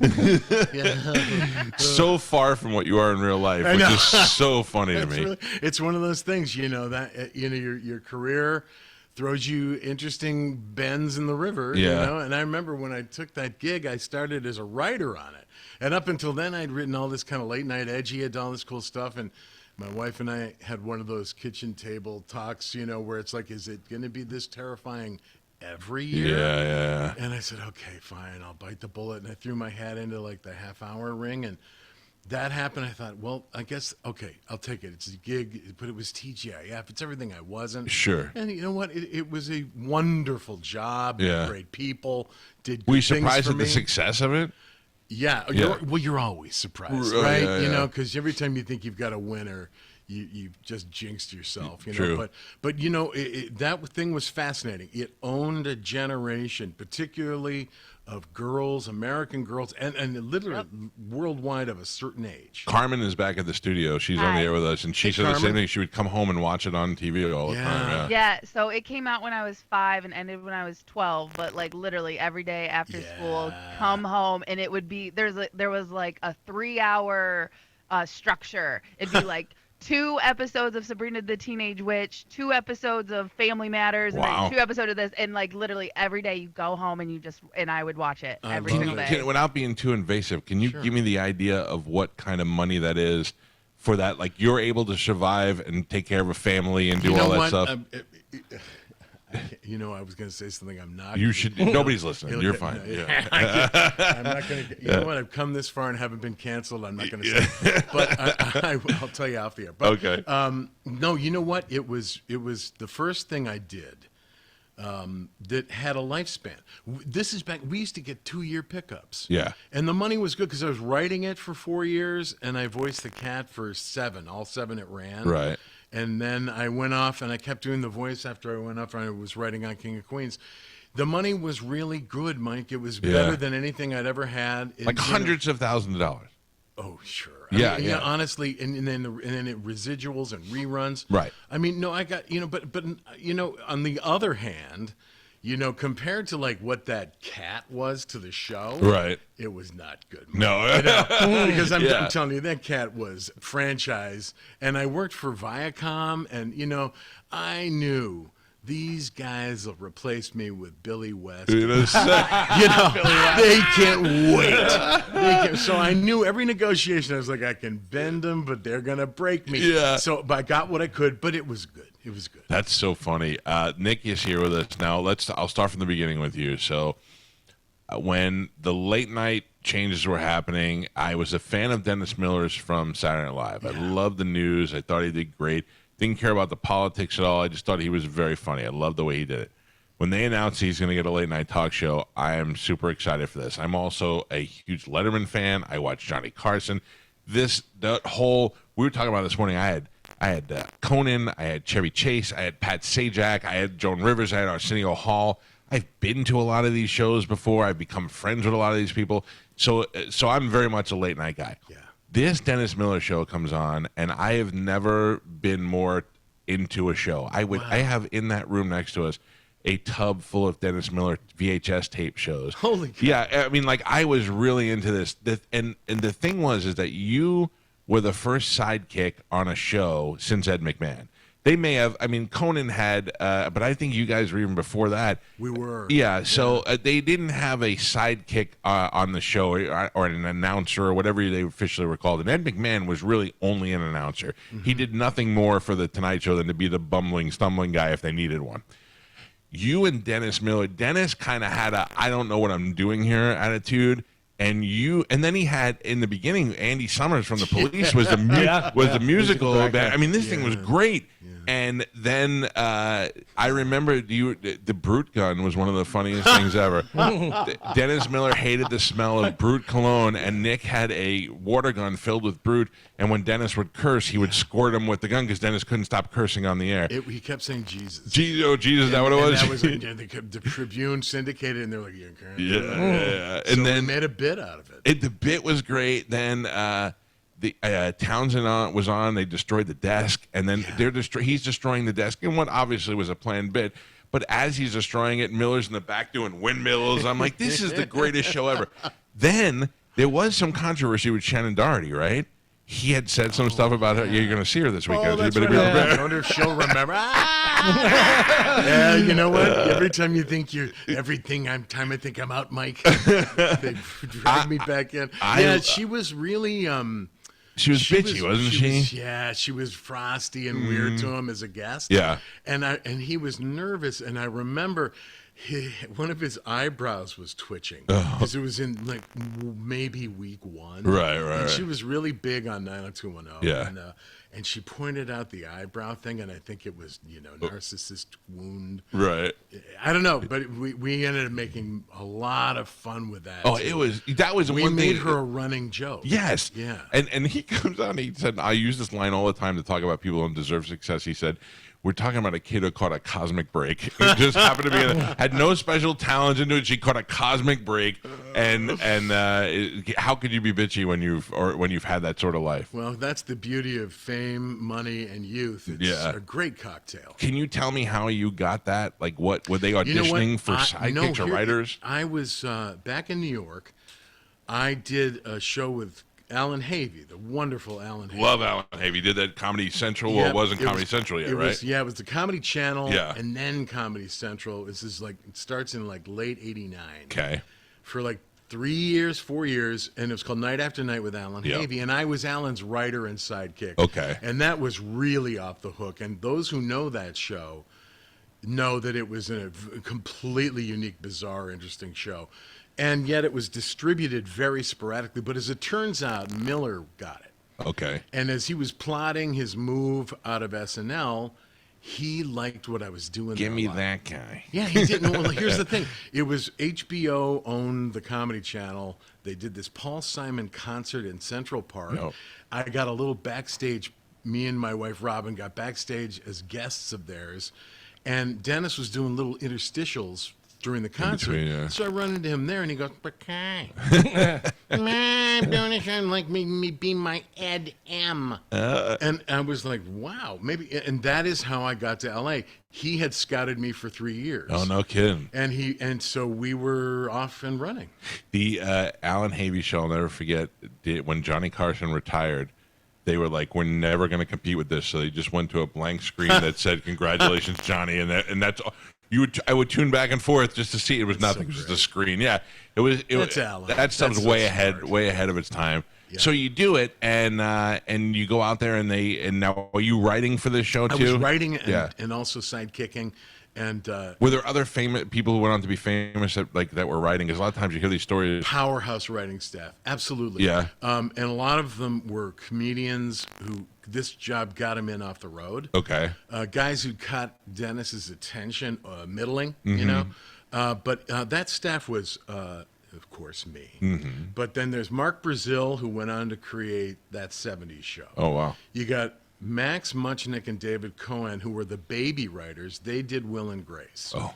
You got Kevin Rooney, who's a legend as a stand-up and as a writer. Stephen Leo. Do you know Stephen Leo? They were stand-ups, but also they wrote the Santa Claus movies. Drake Sather. Drake Sather, yeah. I love Drake Sather. Yeah. Unbelievable. Yeah. And Norm Macdonald was on that. I've heard of him. Yeah. Really. And I hate to think I'm leaving people out, but this was the writing staff. Did Jeff Cesario work on the show, or were they just friends? They were just friends. Okay. But, you know, I hope I'm not forgetting anybody. But it was like a murderer's row. Yeah. And we all had to write 20 monologue jokes every morning, first thing, and then other things as well. And I'll tell you something. All of us would sit and read Norm Macdonald and Drake Sather's jokes. Because it was, you know, it was mind-bending in that way of like, you're at the Apollo watching the Temptations going, we got to work hard. Right. Can I tell you, we do a bit on this show every once in a while called 6 at 9. On Wednesday, Galvin will give us 6 headlines. And then we have from Wednesday to Friday morning to write a monologue jog. It is the hardest goddamn thing to do. We're pretty witty at sometimes, but when you're under a deadline and to write 6 in 2 days, and sometimes we think we've hit home runs, and we put them out there, and it just dies in the room, and these assholes just let it die. They don't even try to help you out. I'll tell you, and then try and do it next to Norm Macdonald. No, yeah, exactly. I had something on Putin. You know, it's brutal. We used to do this, and then we also, Dennis would do his weekend update twice a week on the show, and we had to write those all the time. And then Dennis would run those jokes live during rehearsal. The picture would come up, he'd read your joke, and then it would live or die. Yeah. And we used to call called it on the schedule. We called it the map session. It was literally written on the weekly schedule as map session, because when Dennis would read your joke, and this is way back in the day, he'd go like, President Clinton today. And then if he didn't like it, he would just trail off and then go, and that's when you knew your joke had eaten it hard. Yeah, like most of our jokes do. We just die here. This is Nick Bakay who is here with us. Nick has done, I mean, to be in Hollywood as long as you have successfully and just constant working alone has been great. So that show, as much as I loved it, did not end up making it. Short-lived, ridiculous, because sometimes you need to let stuff grow, man. Well, TV's the worst. But it was concurrent with Johnny's retirement, and then Leno and Kushnick, his manager, forbidding anyone to go on. You know, there were a lot of things conspiring, internal and external, and that the stars were not aligned. And it sucked. It sucked for a fan of the show. So you guys get word that the show has been canceled, but they don't just stop. You have like another couple of weeks that you have to keep doing it. Lame duck weeks. And it was the best ever. Amazing. Because he didn't care about anything. That's when the show found itself naturally. Yeah. Right? Yeah, it was like, damn it, screw it. This is the embarrassing part that I have no problem talking about. I start writing letters to advertisers and to the... Do you remember he brought on his assistant? And he said, this is my assistant. She needs a job. If you want to hire her, and puts out her phone number. Yeah. I'm taping it, so I hit pause, and I call her the next day. And I go, what can we do as fans to keep the show on the air? I'm 20, at the time 20, probably 19, 20. And she's like, I don't know, blah, blah, blah. So I write a letter to the network. I write a letter to all these people. And I don't know how, but I get a picture, an autographed picture from Dennis Miller. It says, Mike, I'm out of here. Dennis Miller. It's one of the greatest things that I own. And I thought that was just the coolest thing ever. And I felt sad that the show had gone off the air, but then he popped back on to do his show, which was on HBO, which was great, but not nearly what it was before with you. Very, and very with different, very highbrow, and great for him. I'm glad he resurrected. It seemed like you guys had a good relationship. Were you friends? Like, did you hang out off the air? Did you talk? I did not know him at all before that. Right. But it was kind of like, bunker bonding. Because there was high pressure, 5 shows a week, and it was his first thing out of SNL, so he was feeling tremendous pressure. Yeah.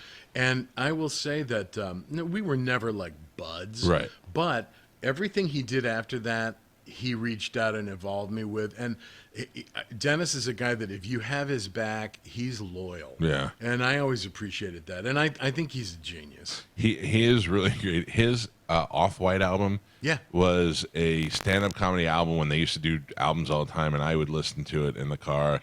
A cassette would just flip and play again, and I would just let it flip over.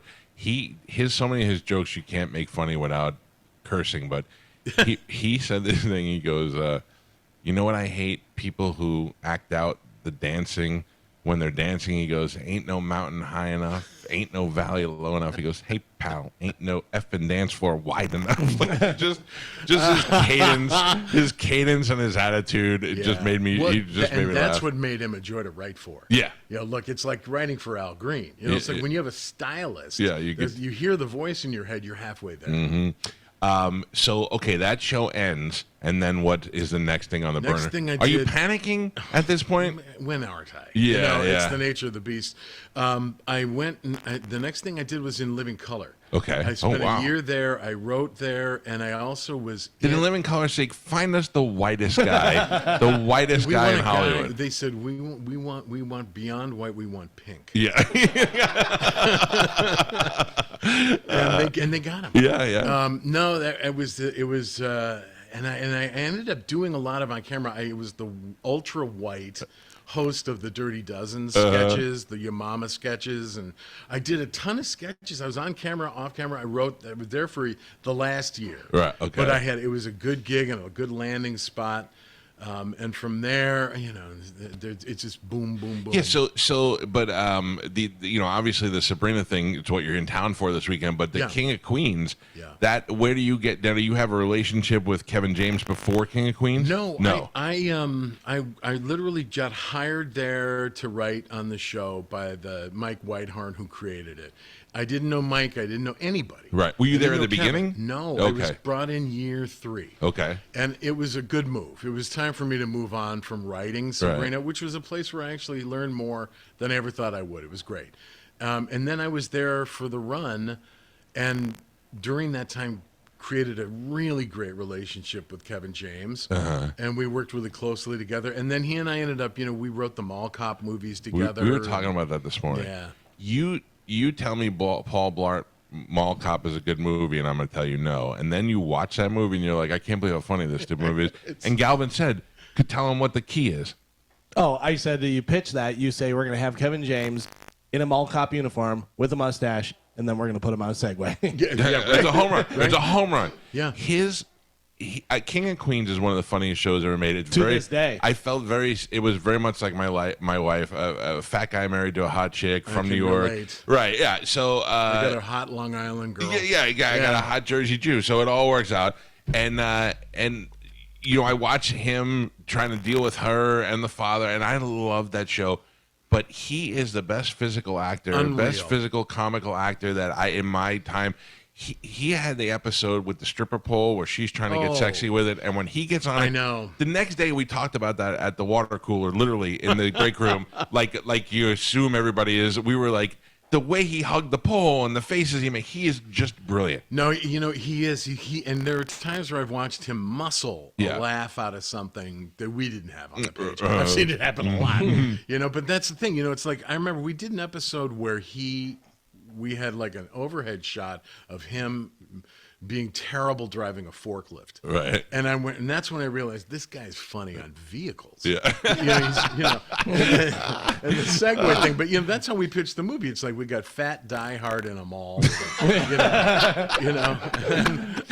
But another way, like you said, once you have a voice that you're writing for, it makes it. And I really think the thing that got that movie sold was the trailer moment, speaking of his physical comedy, where he did the slide and came up short. Yeah. I think that was like, I think this is going to work, but no one saw that one coming. It was good. I'll tell you, I never in a million years I thought, well, this is sad for him to do this. And then I watched it and I went, I get it now. I get it. Okay, it's okay. Yeah. It was, you never know.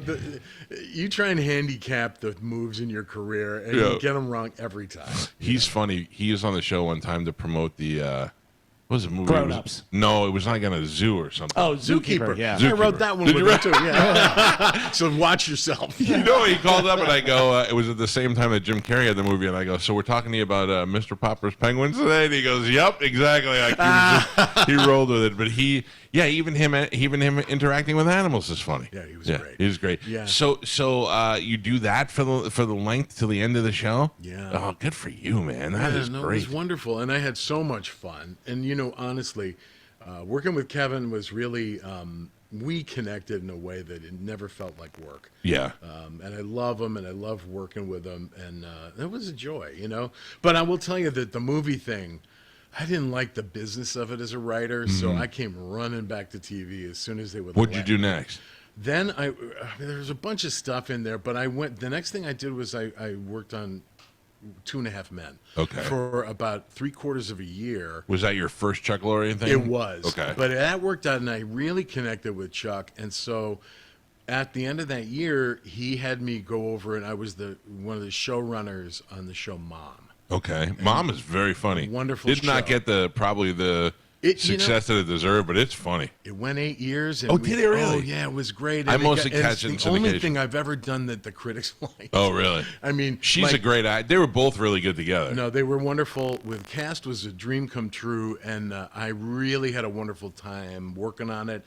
And during that, I deepened my relationship with Chuck, and I'm currently. We just did a show together that we wrote and created together that is, I think, dropping. No one knows what's happening currently, but in theory, this fall should be on Max, HBO Max, whatever they're calling it or will be calling it.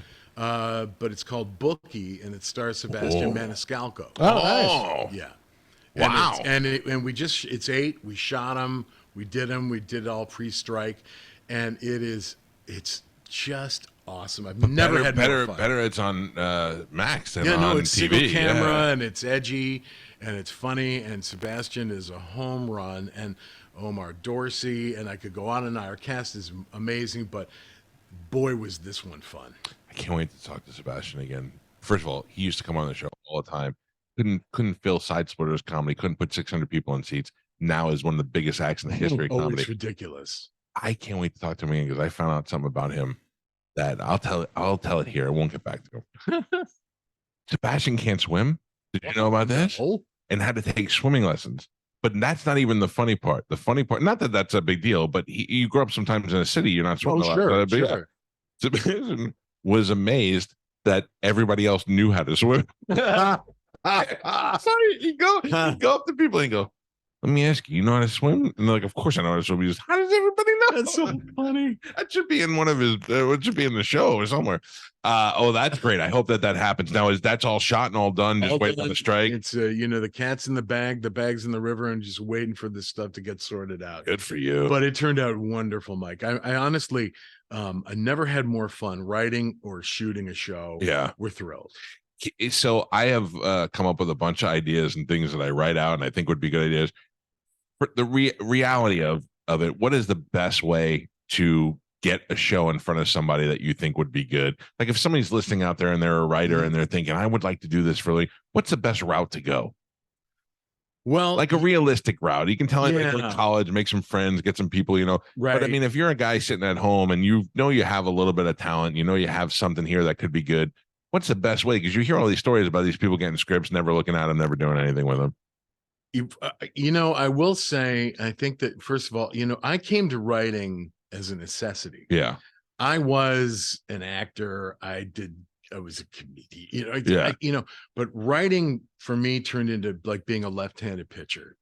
It's like nobody needed another 24-year-old actor, but everybody needed somebody who could write something funny. So, but the market's changing right now. So my advice to writers is if you want to have a career, follow the money, as they say. Look where the work is. Yeah. Don't don't follow your dream. I want you to be true to yourself. But look, if you want to write your novel in your parents' attic, great. Yeah. But if you want to work, look where the business is, look where the money is, and make yourself that. Learn how to do it. And it starts with working and repeating and getting better at it.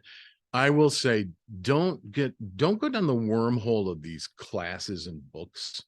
That mostly a waste of time. There are a lot of these things like this with the Robert McKee book and Truby and all these guys. You're going to go on Amazon. You're going to, I need screenwriting and the first warning sign is they're all 800 pages thick. Oof. And it's like, fuck. Sorry. It's thank you. It's just these guys are thriving on baffling you, not teaching you. There are two books I recommend. One is the one, I can't remember the name of it, but it's written by the guys who wrote Night at the Museum. Okay. Because it's simple and it's a great movie, and it's the real business of how to write movies. Okay. They actually tell you how to do it, and it's not thick, it's real. Right. And there's some other books called Save the Cat that are real. Those will give you brass tacks technique.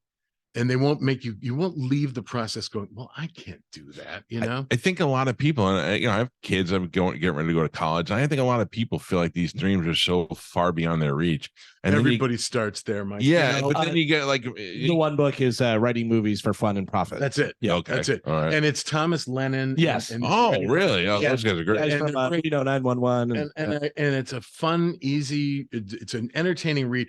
But it's really good advice because I've done it, and I read and I went, these guys are giving you the real deal. They're telling you how to do it, and they're demystifying it. Yeah, and that's the key. I'm doing my dream job. I've had the best life, and I have no preparation for this. I tell people all the time, these young kids in the building, like, can I pick your brain for a second? I go, you can pick all you want, but I don't know. There's nothing there. Right. I have no idea how this happened. It happened, and I'm glad, but I always wonder, and like I think when I was younger, I probably wanted to do something more in the Hollywood realm of it, but had no idea how to do it and where to go and who to talk to and all that. I think that, I always say, because when I was working for ESPN a lot, Yeah. and I would like go back home to Buffalo, I got to know a lot of the local media guys, and they always seem to want to like, what would I have to do to get to Bristol and all that? And if they had a good deal in Buffalo, I'd say, why would you want to go to, they're going to treat you terribly. You will have no control.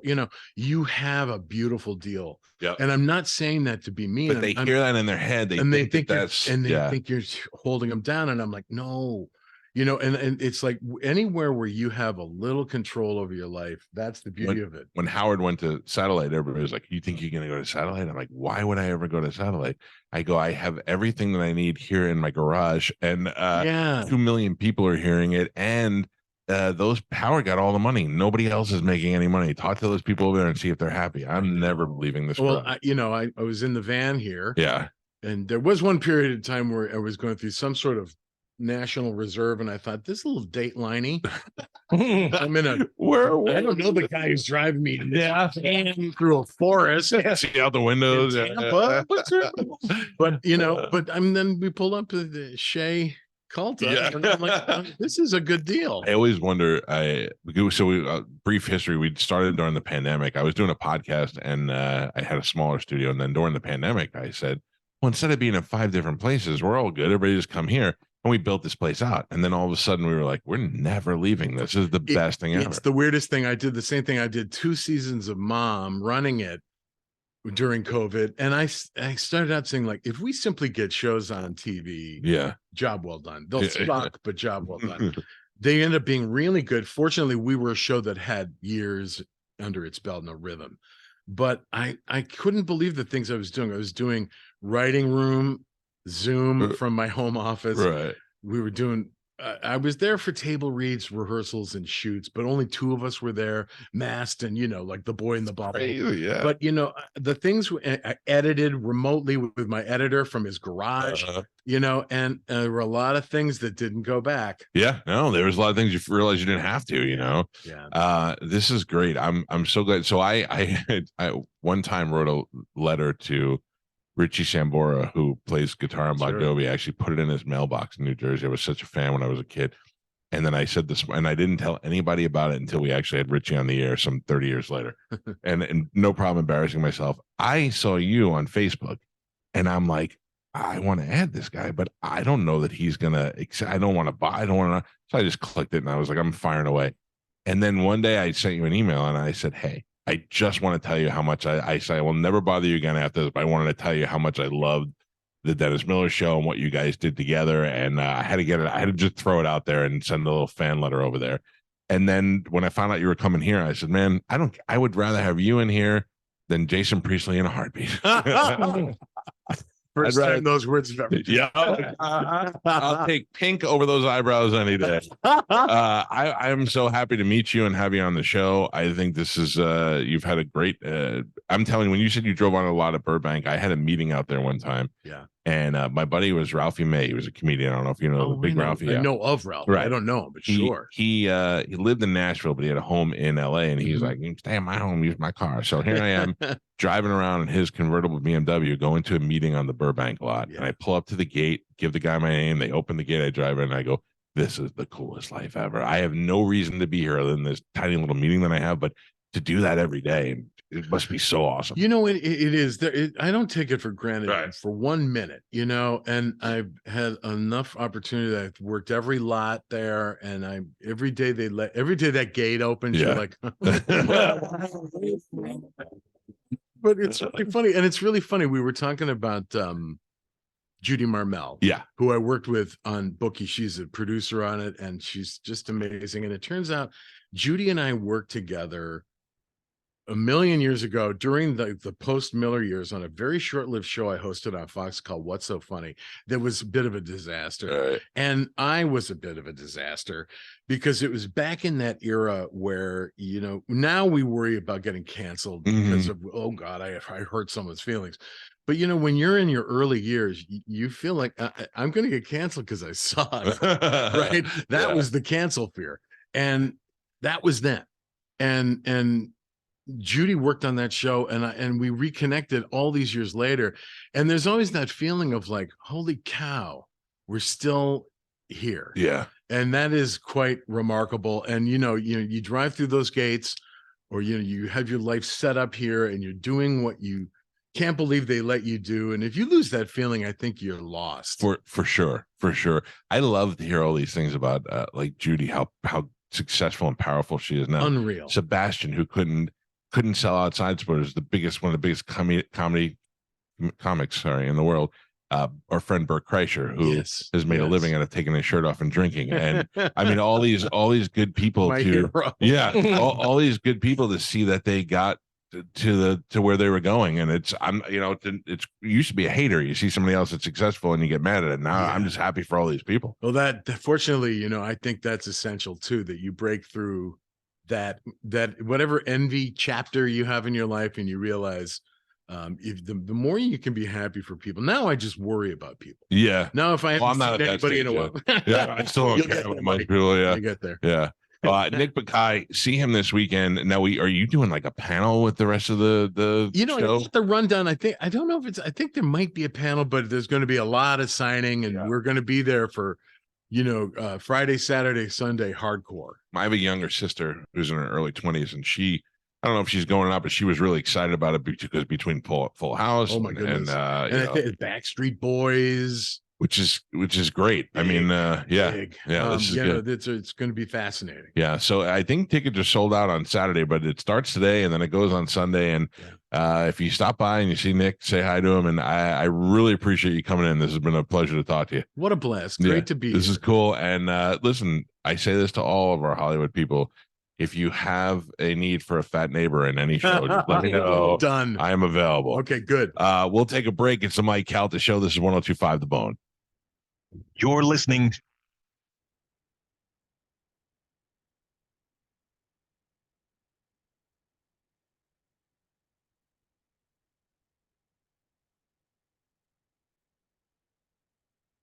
To the bone.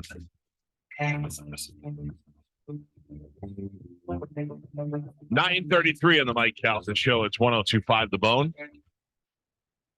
Don't forget, college football is back, and the best place to catch all the action is walk-ons. This weekend, they'll have 80 TVs, handcrafted food, and over 40 beers on tap. You can look for 102.5 The Bone and Bud Light this Saturday at 8 p.m. at the walk-ons in Wesley Chapel. That is me and Gio's preferred walk-ons. And they're giving away a 55-inch TV. Most of the time, you just go out there and hang out, drink, and then somebody's like, I just want a TV. This is awesome. Plus, they have great New Orleans-style food. Everything from gumbo to beignets and some of the hottest chicks you'll ever see. Walk-ons this Saturday, Wesley Chapel.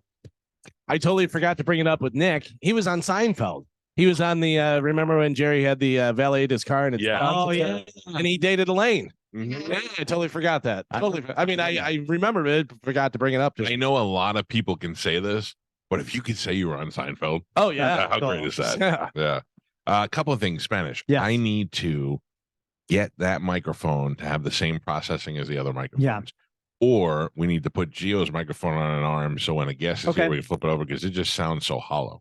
The other thing is, Joe. Yeah. Moose said the video was terrible. Oh. I didn't see the video because obviously I'm living in the moment. Right. But Moose is trying to get you fired, man. I'm sorry, Moose. What happened? He said, hold on, I'll read it to you. You tell me. Okay. I also got a text from Moose about your video. He said, kudos on the Nick Bakay interview. Joe is horrible, though. And I said, why? Not my Joe. And he said, video of Nick was being moved a lot. Couldn't focus. And Nick looked like he was in a closet with no light. Oh, come on, Joe. We do need to change the lighting in here. Oh, that was my fault. No. My text from Moose says, I swear to God, I'm going to break that blanking wizard's fingers if he doesn't stop messing with the camera. He beats it every second. You know what I mean? Like he's doing it right now. He's kicking both of his legs and he's tapping on the thing like he's still playing the Blondie. Yeah. Set up first. My question, Mike, what happened to what's his name that was going to come in and do all the camera setups? We have to change these lights out. Oh, okay. So Joe, one of the biggest things is these lights that provide great light for us are not conducive to the video. No. Also, the other thing is, I just thought about it now because you said it. Whatever. All we have to do is unplug Gio's mic and plug it into that one, and that'll be the processor. But for now, until we get it. So anyway, so that once we change the lights, then what we're gonna do is have McGibbles come in here and check the lighting and the way things look on the cameras, because I want to position these cameras where they don't move anymore, and I want to put the lights where they need to be. Now, do you think he'll set up a mic or a camera that actually shoots at my face instead of the back of my neck? We're used to seeing the back of your neck at this point. You guys check it out. It's your best side. Bringing somebody in that has some experience. I like that. I listen, Joe. Yes, Michael. This is not against you. No. McGibbles is a photographer. Yes, and sometimes the photographers. He's also video. Knows how to do video. I don't know. He does great video. Yeah, actually gets paid a lot. What do you want me to say? Joe stinks. Joe stinks. All right. That's the worst. The video guy. I am the worst. I should not Every be time here. there's a CMG event, they hire McGibbles. That's right. I mean, they already pay a guy. Listen, I will tell you this. I'm gonna admit something for the first time. Okay. I'm going to maintain that I had never gotten anybody fired at this station. If I'm wrong, tell me. Except the only person I think that I may be responsible for getting fired was the woman that was leaking information about me outside the building. Okay. But other than that, I don't think that I've ever gotten anybody fired. Everybody that gets fired, everybody always blames me for some reason. Even when it's like SBK, guys that I like a lot. I said SBK was one of the most talented people I ever worked with. He gets fired. I was like, you got him fired. So. But I will tell you, I've never gotten anybody fired. I definitely keep Joe hired. I will admit to that. Oh yeah, I will admit to that. Oh yeah. Like Galvin always says. Oh, it's common knowledge, Michael. Yes, Galvin always says that Joe. You know, I'm the reason why Joe's here. I'm like, no, I'll give you that. Yeah. I'll give you that. Mm-hmm. You're my man. Thank you, Michael. I appreciate it. You'll be here as long as I'm here. BMG can keep the trophy. It's fine. Yeah. All right. Congratulations, Joe. Yep. One guy wants you to stay here. Yep. The most important guy. Yeah. It's the most important guy. That's right, Michael. I know. That's right. That's right. Read the room. Exactly. Joe, listen, time changes, technology changes. Not everybody. Joe does not change. Joe does not change this. Joe's still driving a motorcycle. Joe knows. Well, listen, he could if he wanted to. Okay? No. Yeah, chooses not. No. Do you have a motorcycle license? Yes. You have a valid motorcycle license. No. Exactly. Thank you. You're welcome. Apology accepted. Yeah. No. Can you answer me this Not question? one. Not one. I'm a guy who fixes things. Yeah, Michael. What can I do Yes. to help you get to that point, or do you not want to? No, I don't want to. Like the fact No. that you. Once I have a car, I will definitely do it. But I don't have a car. But I'm the kind of guy who would buy you a car. I don't want you to buy me a car, Michael. You don't have any of the cars that you used to have? I got two cars. I got a 67 That's what I'm saying. GTO, and I got a 1999 BMW. And F-Series. you're not actually in possession of them. They're somewhere. The one was being restored. Yeah, so one's at the Ted place. Penny's house, and the other, or as at his shop, and the other one is at my mechanic next door, Dan's. Yeah, but after I don't know, 5 to 8 years, they put a lien on it and they just take over the title because you haven't done anything. No, he owns it. No, He owns it outright. Yeah, but if it's on their property, No, Dan's fixing it. Yeah. Let me ask you a question. Come on. Yeah. What if I buy the GTO, Yeah. and then you take that money and put it into the BMW, and then Bob Murray will get the BMW running. He owns a BMW store. Runs a BMW. All right. I mean, I guess Force you. How do you think these cars have been stored, by the way? I bet you would have to clean so many branches off, get new tires and rims because they're all. That's Tony's house. That's not What's his name? Tony Katane. Tony. Remember when Doc Brown found the DeLorean in the cave? Yeah, it was covered. They had a cover. That's what it is. Joe just doesn't like to ask for help. Is I think the big. I'm offering them. I know, but he doesn't like to ask or accept. I have no problem asking for help. I don't either. My dog right now. Yeah. Also, think about this: you're a guy who does nothing but still gets paid, kept around because the guy whose name's on the show keeps you around. Gets chauffeured around by another guy, I wouldn't change that either. who pays him his mortgage every month because he owns the house and he bought it in 1932. Right. You know what I mean? So it's like, why would he change? Why would he change anything? anything? Joe, my man, you're a genius. Yeah. He's got a girlfriend that's like 20 or 30 years younger than him. Yep. Yeah. He's That's got wild. It's a hell of a gig. Yeah. When people see him, they just want to give him alcohol. I mean, it's not a bad gig. I'm sorry. I feel like I don't know why I'm rattling the cage. Joe's like, why are you messing with this? By the way, he doesn't want to do video. That's why he doesn't do video. And he doesn't too. Yeah. He learned it. He goes, hey, listen, they're not going to fire me if I don't do video, as long as Mike's on my side. I'm on your side, Joe. That's why every once in a while he's out there cleaning up the garage and taking your dogs out. That's right. Take the trash out. Listen, I know what side my bread's buttered on. Anybody that's going to make my life easier and happier is all. I'm all for it. Yeah. Thank you. So Joe. you're just blown away by this guy's generosity of, hey, somebody's got to take care of my mom's dog. We'll do it, Michael. No problem. Well, listen, that taking care of the dog was my idea. Oh, I want. Yeah, but I thought Amanda's paying them to take that dog. And it's also in Joe's house. No, well, that's Joe has to say whether you take care of the dog at his house. I've been trying to get him to have us have a dog. Yeah, and somehow this guy got paid for it. Yeah. Unbelievable. Well, Unbelievable. You're Kramer. Fall ass backwards into money and do nothing. Yes, I think that we've for sure. I love that 90s Con keeps showing the people that are going to be there, and they keep showing Bob Saget. I'm pretty sure he's not going to. Oh, did he cancel? He did cancel life a long time ago. Oh, Machina Bob Saget. It's been like what? Only like a year? 2 years. Year and a half? Oh, it's been 2 years. It's got to be 2 years, right? Oh, it's over 2 years, I bet. I mean, the last time he was in the show, in the studio, was 2 years ago. Shortly after that. Yeah. January 9th, 2022. So coming up on 2 years. Yeah. Crazy. Wow. Poor Bobby. Anyway, good interview with Nick Bakay. Very interesting guy. Bad and video. A super sweet guy. Bad video. Yeah. The audio is fine. The interview was great. The video stinks. That's okay, Joe. You know why? We're not a video station. We're a radio station. Okay. All right. Go get ratings. Enjoy on the video. trophy, Joe. Enjoy the trophy. Yeah. I don't know. Nobody gave me a trophy. I don't even know what the trophy You is. gave me one either, Michael. I didn't even win a Marconi Award, so I don't know what you want from me. I didn't even get. I'm not even a finalist in the Best of the Bay. Oh, that's right. Dizzy is. I'm not. I don't know what happened. Dizzy goes, I heard from other people that they got theirs before mine, so maybe they're doing it by category. I go, Dizzy, don't try to make me feel better. I understand if I didn't. I mean, I said I didn't care if we win, but I at least want to be a finalist. You know what I mean? How are we not a finalist? Yeah. You get invited if you're a winner. Oh, yeah. No, even the winners or the finalists. Get invited. Yeah, everyone else, you gotta like get your. They want you to buy tickets. I feel like they scaled it back over the years. Yeah. I don't know, Carmen. I've only been invited as a finalist, not a winner, and I've won every year.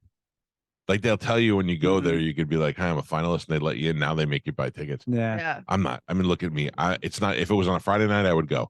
But the fact that it's in the middle of the week or whatever it is, I can't go. But I'm still all for it. Very proud of it. Is cool. Like all the vendors. Well, it's the hard too, right? Yeah. Yeah. So Those early ones we went to like 8 years ago were a blast. And they were way different vibe than when we did afternoons and I went to the one at the Coliseum in St. Pete. That was awesome. Me, you, Tony, Joe. That was a blast. That was awesome. We had a good time. That was a party. Yeah.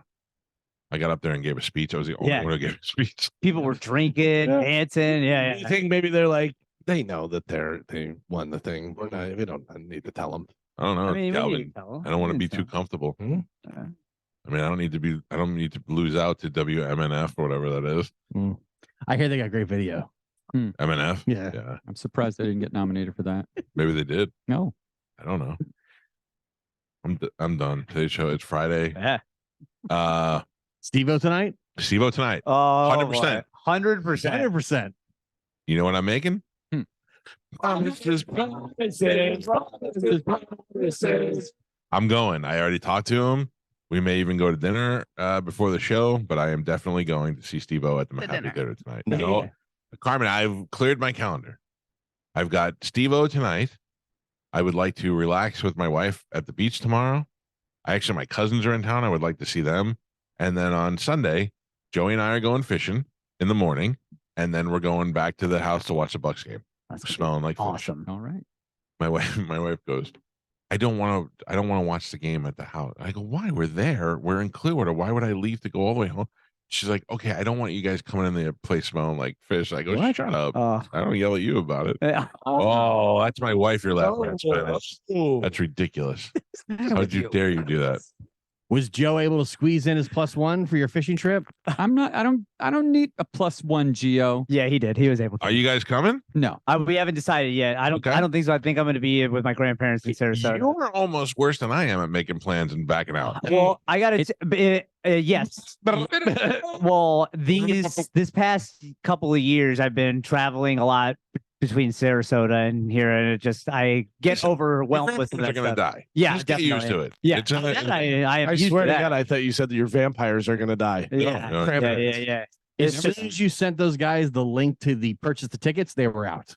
I don't think I even. You're saying if I bought the tickets, That's a big hurdle. 100%. That's a big hurdle. I'll buy the tickets if that's holding you guys up. That is not what's holding us up. Because you were like, Spanish, here's the link. This is the date, the time we're going. I have all the information. So I just am going to be in Sarasota. Buy your tickets. Joe, if you want to go, I'll buy your ticket. Michael, I appreciate it, but my buddy Ed Morrow is actually taking his boat out. Oh, Edward R. Morrow. Edward R. Morrow. They are taking you're going out on a personal boat. Well, yeah. Not the fleet. Not the fleet. All right. We'll plan a fleet trip another time. I think it'd be great. A bunch of people emailed me and they were like, well, I want to go fishing with you guys. Listen, next time we have a weekend, I'll say this is the weekend that we're going. Here's the link to buy the tickets. Do it, because the Queen Fleet is a great boat. We've been on. Me and Ralph used to go on it all the time.